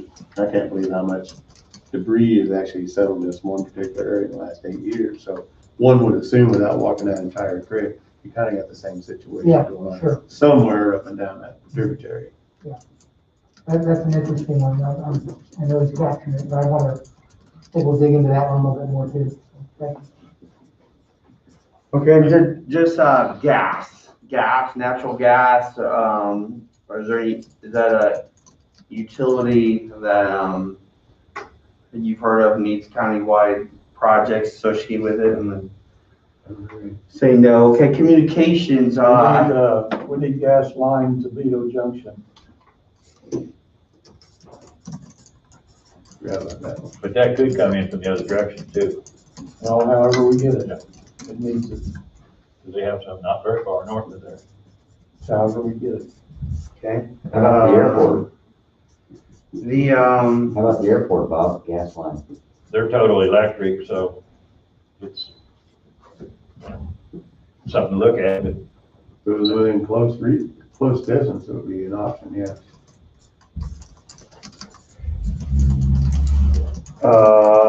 I've heard a lot of things on communication, good, bad. I haven't had anyone really nail it down and say this is a problem that hasn't been responded to. Feels like most cities have at least 2 providers and towers on top of antennas on top of water towers. Good new equipment, whatever. But in terms of a countywide or anything you guys are hearing that I haven't heard yet about communications? Well, the county has provided fiber to the cities to certain locations, but I believe the cities need better fiber distribution throughout the cities for them to prosper. Right. I think that's a good way to say that. Burlington, I think, has a little bit of an advantage there, but the outlying communities don't have it. Out in the country, the internet's pretty weak. But there is a couple new companies coming in now, and I think it's gonna make it a whole lot better for internet. Do you know the names of those? Okay. One's CanQuick, I don't know what the other Wasn't one is. it Tel XP? LXT. Quick.com. QuickCom, not Cantech, Quick. And Brad knows the QuickCom. answer to Thank you, Brad. QuickCom. But I believe they do water tower also, so if you're not in line with the water tower, it's not gonna do you any good. And they're building other towers. Are they gonna build besides. towers? Yes, there's other towers that came into the county now, water towers, elevators. Yeah. They're trying to make it Hopefully it will help. for everyone. All right, stormwater in general, we have heard lots of stormwater issues. I think that's definitely a thing that will get resonated. Jumping back and forth, definitely one of our things during the public meeting is maps of the different cities and communities where you live and what are your issues. So people start drawing more site-specific things, and then that might turn into a bigger story. But definitely we'll be able to get a little bit more into the stormwater side or flooding side. Is there any other more generalized statements about, I've heard flooding's an issue somewhere? I think the flooding, when you mentioned Leroy, I think that people need to realize the Corps cannot let that water go over that dam. They have to open it up, and somebody may have to sacrifice to protect a lot of other people. Because if they goes over that dam, takes that dam out, it's not only Leroy, it's everybody else down the stream. So. And the thing that I haven't investigated are they just telling me a story, or is this the case that they have no warning that flood waters higher than normal are expected or whatever? And so the warning side is what I haven't asked the right person to say, we had no warning that flooding was coming. And that clearly in today's world, we should be able to do that. I think Corps puts it out quite often of what their intentions are. Yeah, I would think so too. I mean, when the river's already up and you get a heavy rain between here and Leroy, yeah, there's probably not much of a warning of it, but I would say, I mean, when the tributaries are already full and we get more rain on top of that, probably wouldn't be much more warning. Yeah, and that's the only I thing. don't know if there'd be a way to warn you against that other than to catch a wind and see the rain.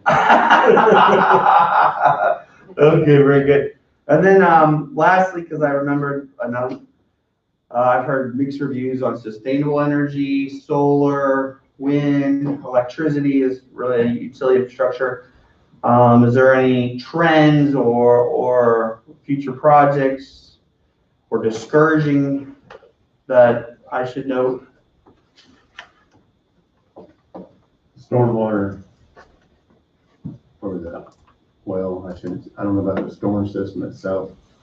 From the hospital north here in Burlington, whether it's just a profile actually of the curbs, the valley gutters, you know, coming to from the streets to the highway. You get a lot of rain, it holds a lot of water. I've heard a lot of, sometimes somebody's gonna hydroplane and flow off into head-on traffic. I don't know if it floods real bad, but it's not real good. Needs some attention. Yep. I did bring that to KDOT, they said that's a city issue. Didn't Waverly kind of talked about the west side from south to north, the creek running through it quite a little bit? Mm-hmm. Some of the bridges, the culverts, I guess it'd be culverts, kind of restrict that a lot.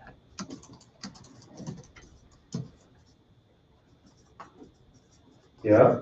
You know, that creek is, I don't know if straightening or what would be the options, but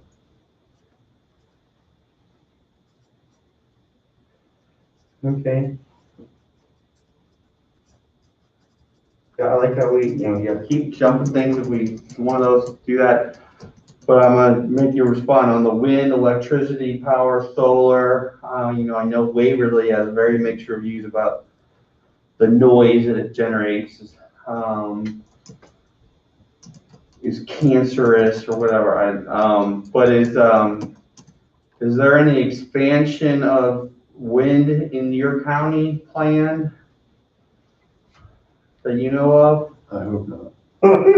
I think that's the answer. Probably not, because Governor Brownback declared that Highway 75 in Coffee County was the beginning of the Flint Hills. Yeah. And you can't build them in the Flint Hills, so he Right. kind of put a stop to anything west of the highway. So it stops west of 75. Stop west of 75, yeah. All right. We thank him for that. Yeah. How's Reading get them now? They're not part of that part, it's not part of the Flint Hills. Really?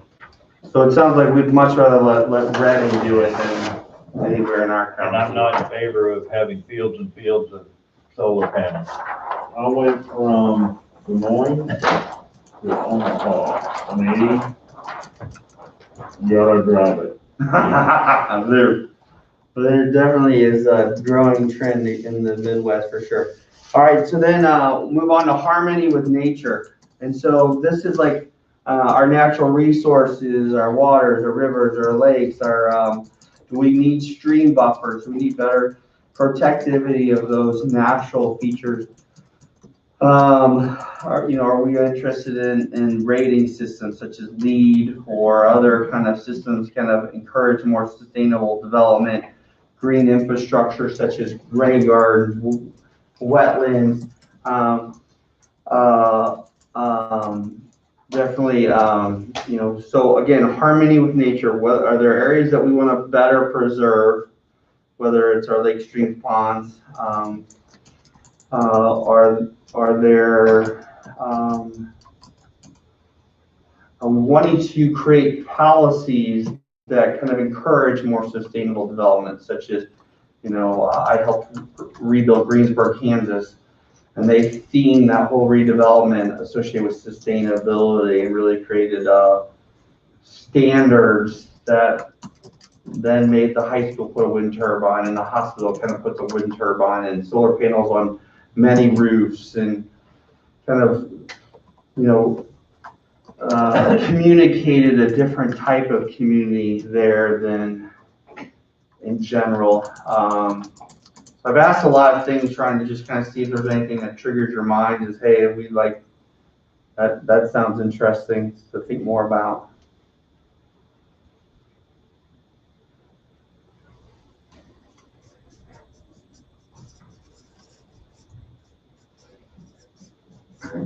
So I'm gonna say it differently, more like yes, no. We said over there, our identity is about quality of life and our connectivity of our fishing and lakes and stuff like that. So if fishing is important to us, we need to preserve as best we can the water quality of those lakes, water streams, and stuff like that. So is it just kind of a statement, which is to like look for opportunities to maintain our water bodies? Is that a broad enough statement that we can get behind?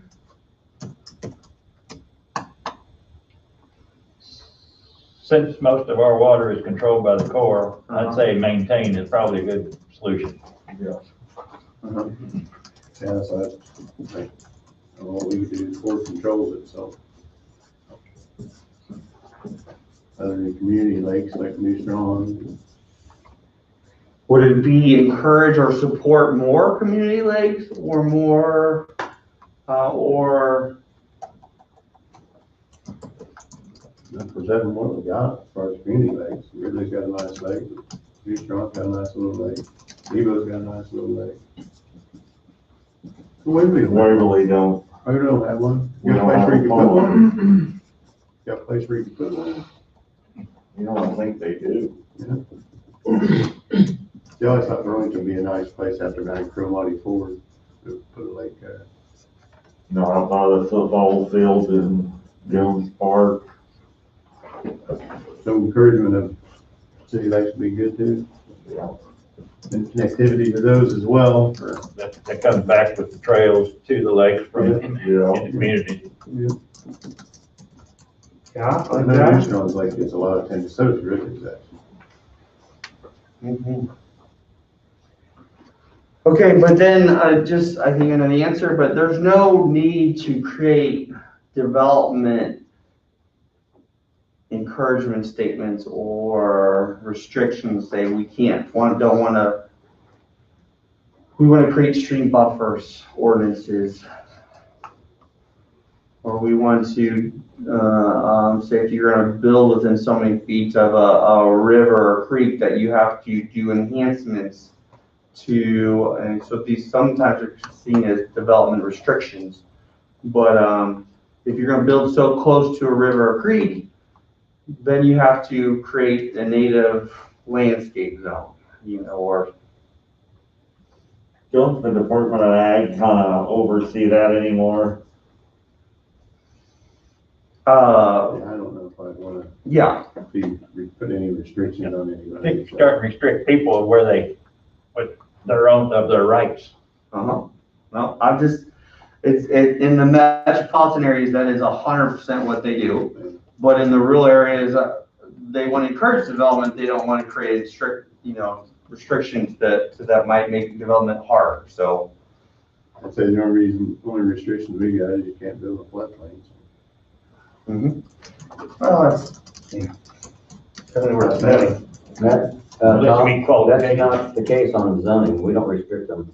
Oh, they don't? No, sir. Okay, my apologies. I know the city won't. Yeah, Yes, that's correct. we the county don't. We, the county, do not. Okay. We do not. Farm Services, it comes down a lot of the green, grass in front of the creeks and that kind of stuff. I think there's enough government restrictions, we don't need to apply more. I agree, and I don't know that I've heard anything about a big communication shift towards sustainability. All right, resilient economy, that, it talks about jobs and, enhanced tourism.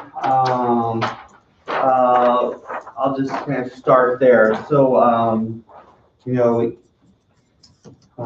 there's always a desire for more jobs. I'm hearing everything from, again, Leroy wishes they could get a Dollar General to Waverly says, hell no, we do not want a Dollar General. Burlington's moving the Casey's, no. Leroy is moving the Casey's, and what do we do with the old Leroy, the old Casey's and Lebo. Get those. Right now, I'm getting them confused, but But I I got it right. sidewalk from that Casey's to the school too. All right, Don't they, Fred? I think they're gonna build one. Are they? they are, that's right, they They are. got grant from. Did they get it? Yeah, Oh, good deal. I really do. Thank you for that. So economy, tourism, economies, economics, I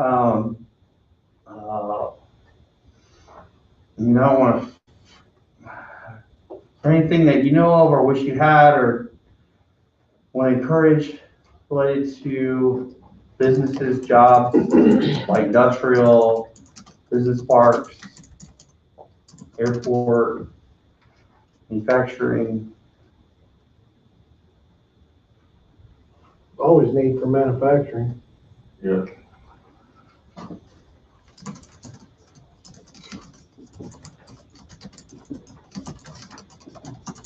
If you were to say one location of the county is more apt for manufacturing or known for currently having manufacturing, where would that The be? best place closer to I-35. Yeah, so,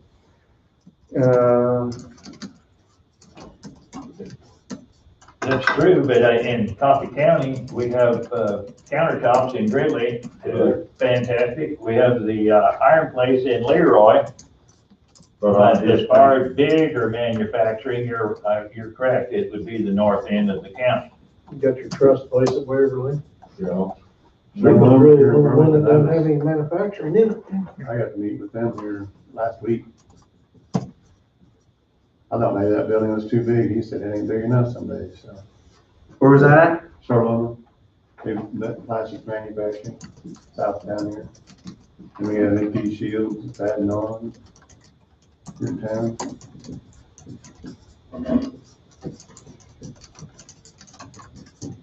Okay, so manufacturing is a need or a possible would be good. I think we could use some more small manufacturing companies, like Charlotte. The city employs 30 people. Nothing wrong with that. Okay. The problem most communities have would be the housing for those employees. I think he said the vast majority come from other counties. Housing is always an issue for across this county, because heard that loud and clear.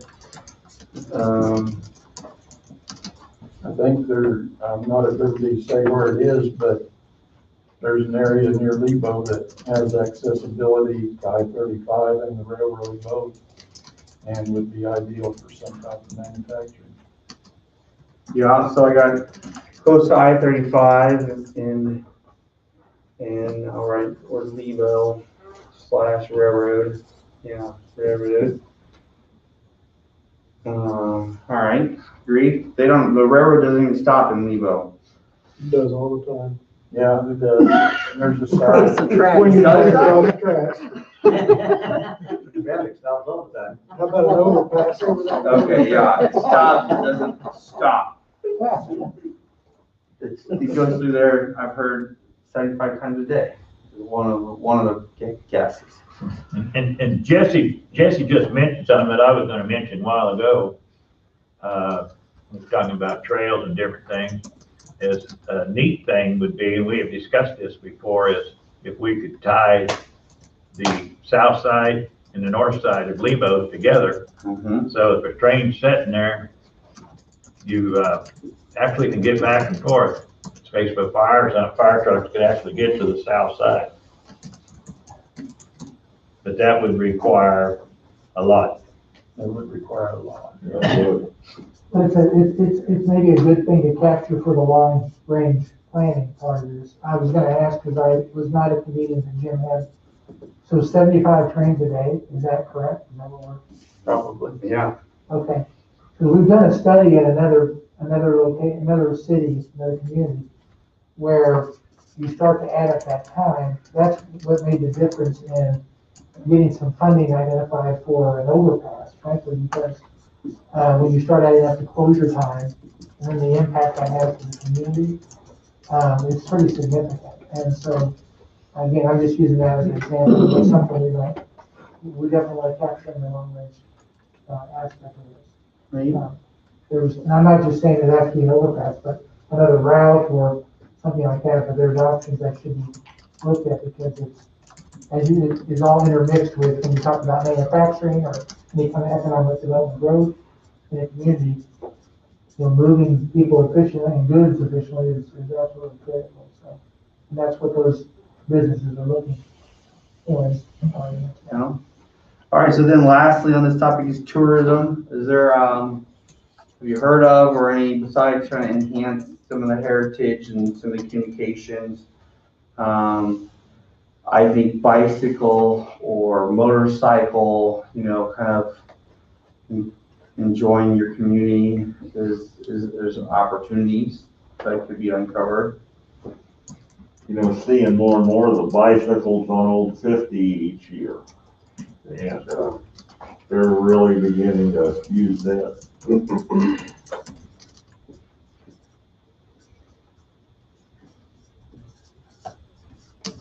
Was that Old 50, you said? Yes.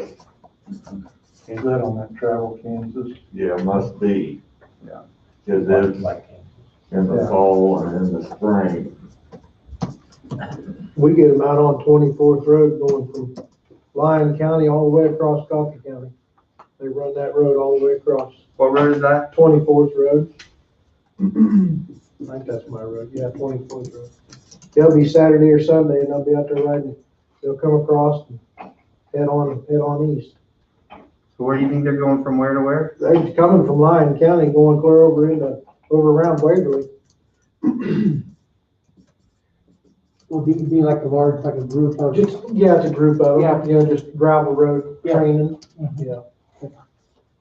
Gravel road train. Well, that's what. Well, the big what is it? Kanza or Kansas? Dirty Kansas. Dirty Kansas is in Lyon County and Chase County, and goes down into maybe Greenwood County. That's thousands of bikers from all over the world come in there for that. I don't think we want anything that magna, that size. And then, I think I know most, but I got to say, healthy community, public safety, hazard, disaster planning, recreation, leisure, really kind of, but again, healthy communities is, the topic. I'll just go through. I understand you guys are your fire and police are pretty much taken care of with facilities or, trucks and vehicles, and haven't really heard any information about fire or police whatsoever as a need. Hazard and disaster planning, I have heard that tornado structures is a miss, is a missed opportunity, and whether it's in public facilities don't have them or should have them, or for more of the, I guess is that a true statement that I think there's a possibility for more disaster planning around tornadoes? All communities do not have tornado shelters. Some of them built new community centers with shelter in them. Some don't, but all do not have them. I can't tell you which ones. I can tell you two that don't, but I can't tell you others. Yeah, so I think I've heard tornado, but in terms of disaster planning related to Wolf Creek, for sure that's been identified. Every city hall I've been to has a plan of what's going on. I'd like to see that. So if there's nothing else on the healthy side of that, recreation and leisure, anything else that we haven't discussed yet related to healthy living, and then definitely hospitals, I think, is here in Burlington, and you have transportation to get people here, so you saw that. And we do have clinics in most surrounding communities. Yeah, I've heard that. We do annual food drives for each community. Is that going on? I really need that. A little late for this year. A little late. Oh, I don't know what I've been doing. Okay. All right. And then the last topic is really community by design or community design, land uses. I wrote down campgrounds, I wrote down housing, like, what is, is there land, available that we wish we could get our hands on because we want this idea of a campground in the future, or if we got access to this, we could do a diversion channel and get the flooding out of a community and move it around a different direction. Is there, besides providing housing, and we can talk more about that throughout the next few months, but dig into that. Community, municipal buildings. There's plenty of RV parks around, so I don't.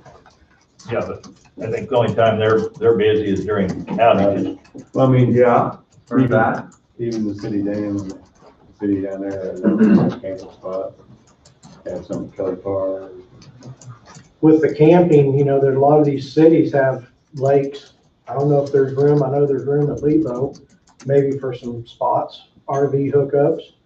You got people passing through. It is hard to get in out of Melbourne, Turkey Point, Eisenhower, Arrow Rock, Dam, the outlet park. A lot of those get booked up in the summertime. I know Redmond's pretty booked, so maybe that'd be something that could come into each city. I don't know how much room's in New Strawn, for like camping around the little lake, or I hear about this Matthias Lake down south. I don't know anything about it. If it's got camping capabilities. It's a private lake. private property, Private it's all property. private. That's just my thought. But I know Gridley has enhanced theirs and are putting in more camping spots to their lake because, like I say, Redmond gets full, people are going there now, Melbourne gets full. Camping seems to be the thing for a lot of people. It's really grown over the last 5 to 10 years. It's really grown, and I only see it getting more popular. Years of service and everyone can. All right, camping is growing. I think that's a theme that we can continue to look into, invest on. Well, I've got through my 6 topics. Is there any other summary thoughts that we might have missed on the walls that I really think the public meetings is where we'll, and I'll start working with all the city clerks here at the start of January to lock those in. What I'm really wanting to do is give 45 days notice and then work with the cities with their communication systems to get the word out. The best situation I think would be to be a large gymnasium or a large room where we physically could have the 3 walls, be able to have stations and really separate people. They would go to a desk. They would, in essence, sign in so we know who they are. And they would move through the different stations where they would either read what has been identified by that city or county and be able to put a sticker, yeah, we agree with these ideas, our higher priorities. They could go to a map section where they'd say, this is where I live. And this map, if there's water issues, we'll deal with this. If there's this map, related to connectivity, we might have a few different maps that they could then draw on. We then, in essence, move them through what we've heard already. And then there would be a survey at the end, which would, in essence, have a lot of lines on, do you have any thoughts on this topic, any thoughts on this topic, just so that they could either do that while they're there or send it in to us, and then there'll also be an email that can be provided if they that they want to do it. So on their time, we can either send it to them if they can't attend or whatever. We're really looking at a 2-hour time slot, typically fairly close to when school's getting out for evening activities, even though evening activities might not be relative in February, March. So the 4 to 6 time frame, or maybe the 5 to 7 time frame is really what we're looking at. And we'll kind of do that kind of thing. And so hopefully we can be able to not have to do a virtual meeting. We'll physically have some kind of live thing, but then they have a resource that they can still provide their input if they don't feel comfortable being there. So for that, does that sound like a good process with where your communities are at right now? Yep. Okay. We'll continue to type all these up from all the different meetings, and they will eventually, be more than chicken scratches, but ultimately into that. After we get to those meetings, we then create our first run at our priorities. Then after those the meetings have been, then we start to say, these are for each city and county. These are what we think the priorities are. And then we'll go to the cities and counties, the cities specifically, and we'll say, this is what we've heard. This is what we believe are under this framework available priorities. It's not, we gotta get rid of an RV park. Well, I don't know, the county has jurisdiction, but maybe there's something that we can, so we're not saying it's a bad idea, we just say that's a long-term idea. And then we don't have to necessarily, money becomes available, someone wants to buy the property, whatever, or it needs to be condemned. So we're not saying any ideas are bad necessarily, but they're just not on that. So that'll happen really after the next round of meetings, and then kind of come to you, and it's probably after I've done most of the second round of meetings when we start attaching it to dollars, start to see what monies are available, and that's when we'll kind of we'll have that prepared for your last meeting, which is, okay, this is what the priorities are for the city, priorities in essence by the county, and then it's really a draft document at that point for me to give you in advance of this meeting for your review, and then you were prepared to discuss at that. The only thing I guess I curious about is a public county meeting at the end, so closer to the end of April. Does that still make sense? So it's kind of like we cover all. So here's, if people want to have comments about if we're at one specific city meeting, they still can have an opportunity to kind of comment on it. So got to figure, so the maps will be a little bigger. I mean, wide maps of our city maps. Well, again, I appreciate your time, David, and the way I'm closing out. But if there's we're having a blast. Because it is a lot of fun for us. It doesn't really work. It's really kind of fun. And the only thing I would add is, as Jim said, we appreciate the work, and I think what's kind of cool is that as you guys have had this broad look at including your cities in this comprehensive view. I'll speak specifically on some of the KDOT issues as we look at long term. With their new method that their secretaries come out with, where every 2 years they're relooking at priorities, this may give us a better chance to help you move some of these long-term priorities, at least keep them on the agenda in front of KDOT. I'm just speaking on that one category. There's a lot of categories to cover. But some of those are the bigger infrastructure items, and that might be of benefit with the new plan that the secretaries implemented for transportation projects in the future. So this really can come together at a very good time for you. Thank you again. Merry Christmas, everyone. Thank you. Merry Christmas. Thank you.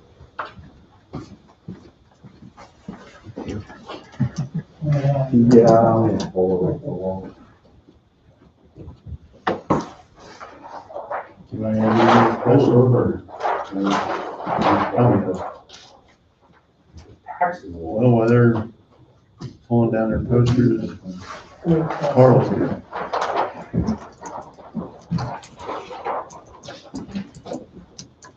Give us an update on the resolution.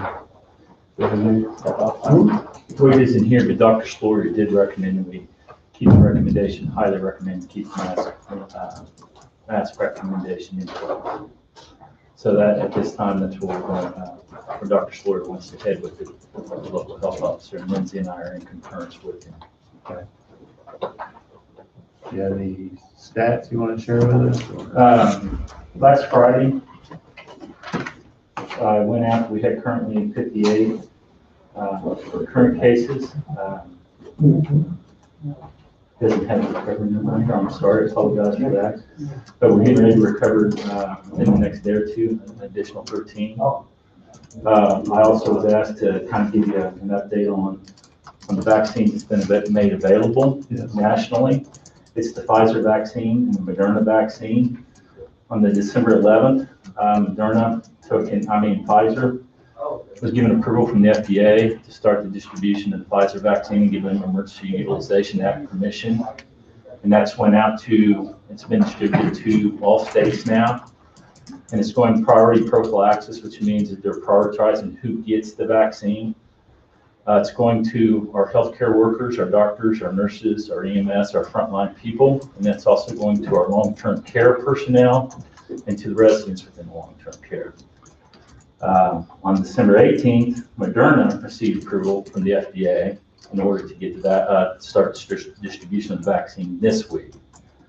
Coffee County Hospital did receive their allocation last week and was giving the vaccine to their people internally according to their priority prophylaxis list. At this time, Coffee County Health Department hasn't been allocated any vaccine.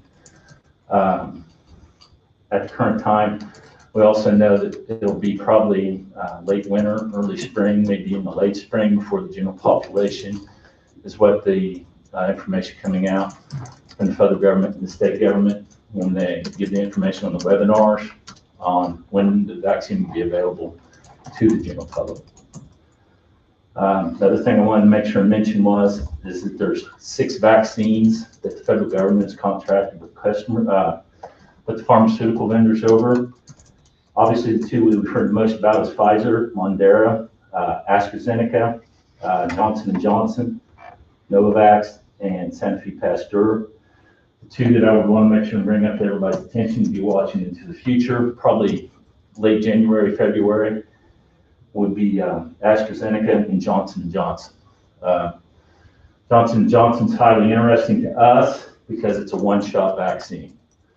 All these companies are currently, the first two have completed their phase 3 clinical trials. The rest of the companies are in clinical trials at this moment to see if the vaccine's safe to give.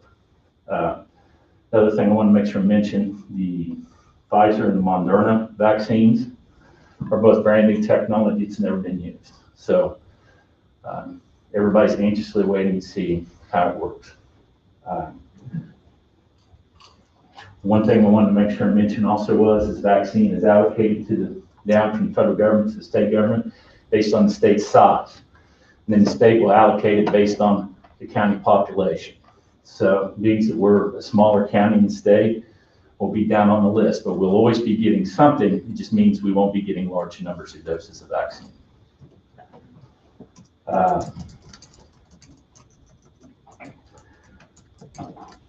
That's all I got for the moment, unless you have any questions. I do not. Does anyone else? Appreciate the update. Yeah, we had a little written review from Lindsay. Right. And some of her, one of the comments was in there that if you get this vaccine, who's responsible for it? Does that move on down to whoever administers the shot? That would be a little concerning to me too. I would think I would want to know some of those answers before I started giving it. Right. I want to make sure and verify that that's who incurs the liability for the vaccine, correct? Right. Okay. Nothing has come down from the Kansas Department of Health and Environment yet because they are who's going to dispense the vaccine to us. And the issue at hand is that, especially the first two, the Pfizer and Moderna, since they're brand new technology, nobody knows who's going to inherit the liability of giving that shot yet. Now, I want to make sure and let everybody know that there's what they call the vaccine. It's the VAERS program. So if they do have an adverse event with it, we know how to report it. We report it to a governmental organization, which they check into to see why it happened. So there's checks and balances involved so that we can always be reporting on an adverse events that would occur with the vaccines. So, but we're still waiting word from the state government on the liability issue of giving the shot.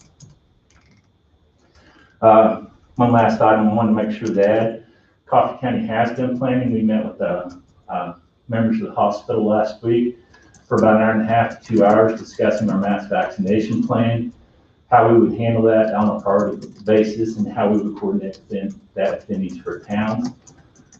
We've been practicing this plan, as everybody has seen, within Coffee County since 2007, when we started doing mass vaccination with the flu shots. And in 2010, we expanded that out to all the small towns within Coffee County. And so we know how to adapt our plans. Just the basics of what the limitations may or may not be with the vaccine and adapting those needs to the people within Coffee County.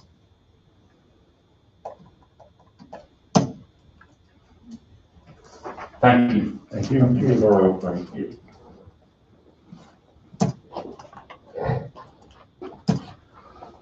And do you have anything to round table? Yeah, I'd like to go ahead and talk a little bit more about the year-end transfers and what we look for. One of the things I thought of, I had to ask you guys first, on the capital improvement plan, you guys have always planned for a 5-year plan. And knowing that Wayne was telling us about a 6 to 8 years, we need to look at the cell number 5. I was wondering if you guys would be okay. I did ask Donna, but I thought I better ask you to go ahead and add 3 years on that and make an 8-year plan so that we can capture that work that needs to be done for that landfill for the 800,000. Anybody want to weigh in on that? I would think that since we know it's going to be something that's there, it wouldn't hurt to start planning for it now. I mean, she could just add 3 more columns if you're okay with that. And because really, I think today, now, not knowing the future, we could plan a little further out. I concur on that, planning further out. Especially on the landfill situation. And then possibly jail, building, whatever you're gonna be doing. I think that it might be a good idea. And I was not here for the jail study deal. Sorry if I'm interrupting. I just, I did see some paperwork. Did they not get very far in the first plan, the way I remember it was that they were gonna update the equipment here in the courthouse for viruses and such like that. Did they not touch base on that? They go straight back into the jail itself. They kind of went more into The jail a itself. new jail. See, to me, they're letting the ball drop on getting this courthouse up to snuff for viruses, if you will, and our HVAC system like we originally talked about. And then that, to me, that's phase one. And then phase two is giving the public knowledge of how much this jail is gonna cost, putting it to vote. If it passes, then we can go proceed the other direction. Yeah, and I'm not involved in any of that, that's through the health department and emergency Me? management. That's right, okay. Did you even touch on that, Bob? Yes, he did a little bit, but he also kind of retracted I felt like he retracted what he said a little bit with the fact that some of the things we might do, we might turn around and be repeating them if we do certain things with the jail study. So. And I concur with that. I didn't get a chance to read over everything that, like you have said in front of you, but again, to my knowledge, it was, maybe not the bare minimum, but the minimum to get the courthouse more safe, if you will, for viruses. And then if the jail gets passed by the voters, then once the jail's built, then yes, we remodel here and probably have to be backstepping over some of that stuff, yes. But I don't know, what he presented to us, we were all in a maze. Nobody had received any of it, so nobody had any idea really what he was talking about. Wow. So I think he just in my opinion, he just kind of gave us a brief overflow of what's going on, and he was gonna go back and do a lot of talking with others before he brought stuff back, because I think he felt like that he might have been talking to the blind. Okay, I guess I need to update myself with the emergency management and the jail study group, sorry. Because I know that Probably got off track there for you. I know Amber came in and had some questions on it too, so I think with Russell being the contact point, I think when Russell left, things got lost. Okay.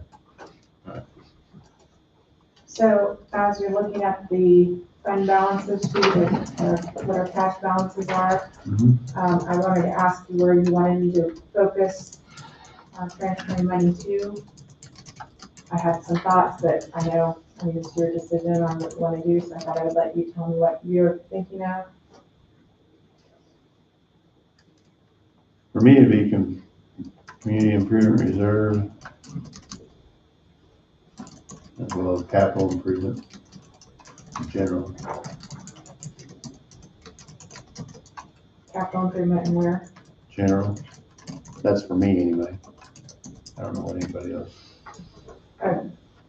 Okay, the reserve fund would be capital improvement, equipment reserve, community improvement reserve. Community improvement reserve is top for me, but community. Then it looks like, of course, we spent close to, what was it, 2 million on the radios, come out of the equipment reserve, correct? Mhm. So probably need to be replenishing some of that as well, should we not?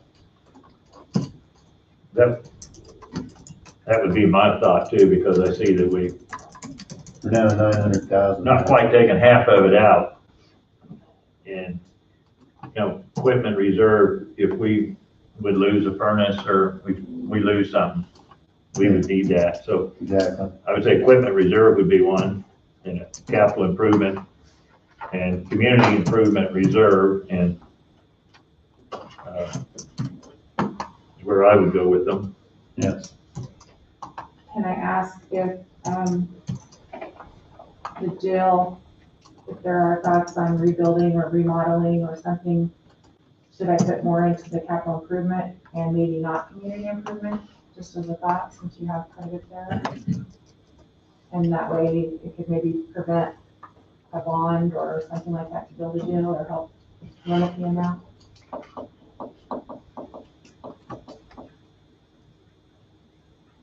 Do you want to weigh in on that? I think it's a good idea.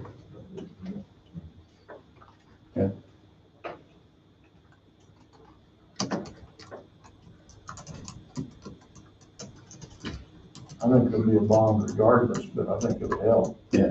So, We're all in agreement with that.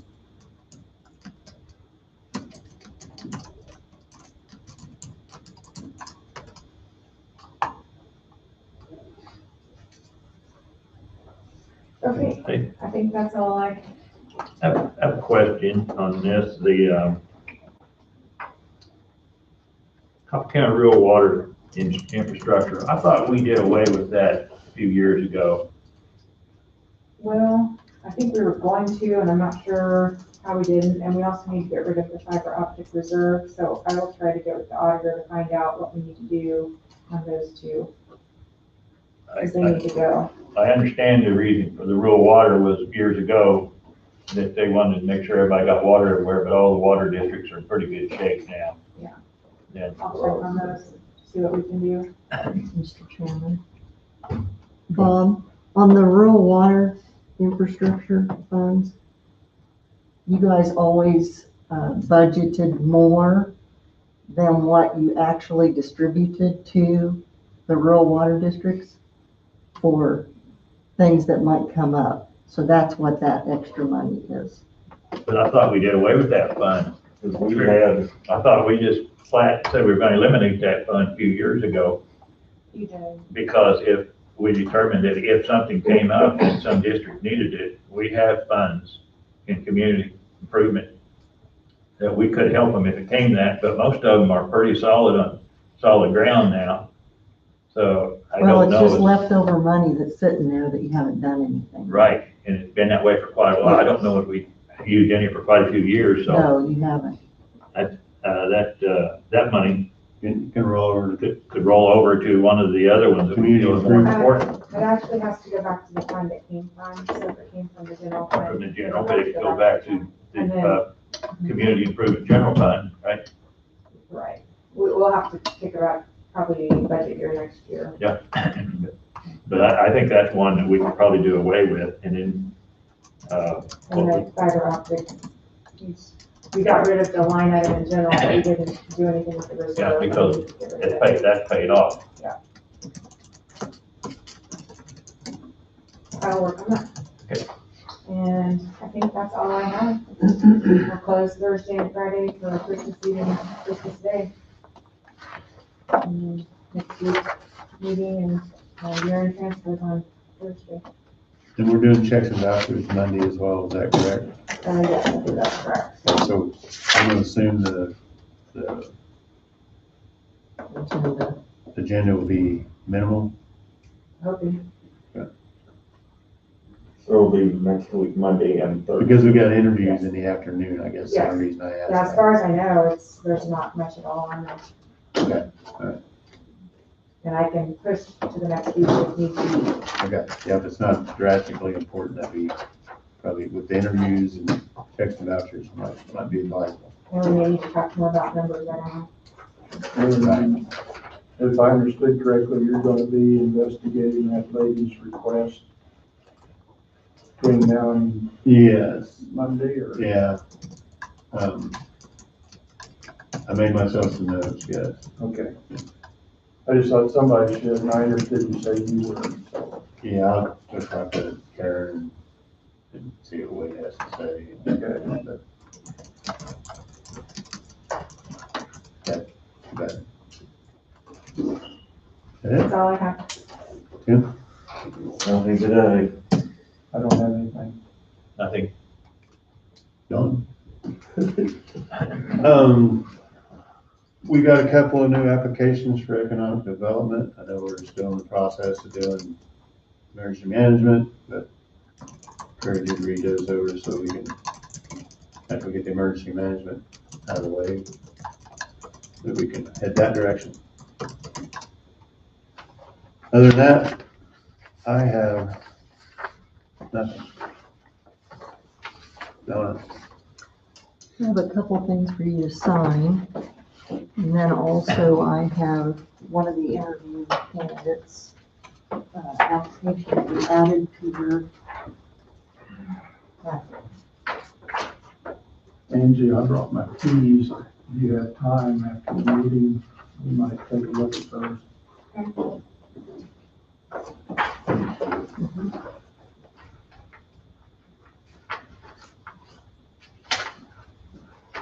Also, if you Oh. can stop by my office before you leave, I have something for you. And that's it.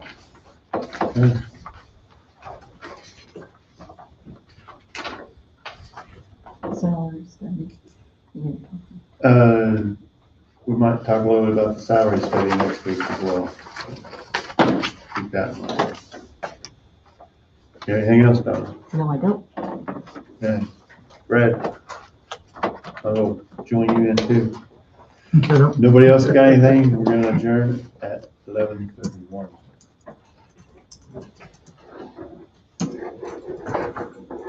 Do you have something for me to Thank you. just destroy?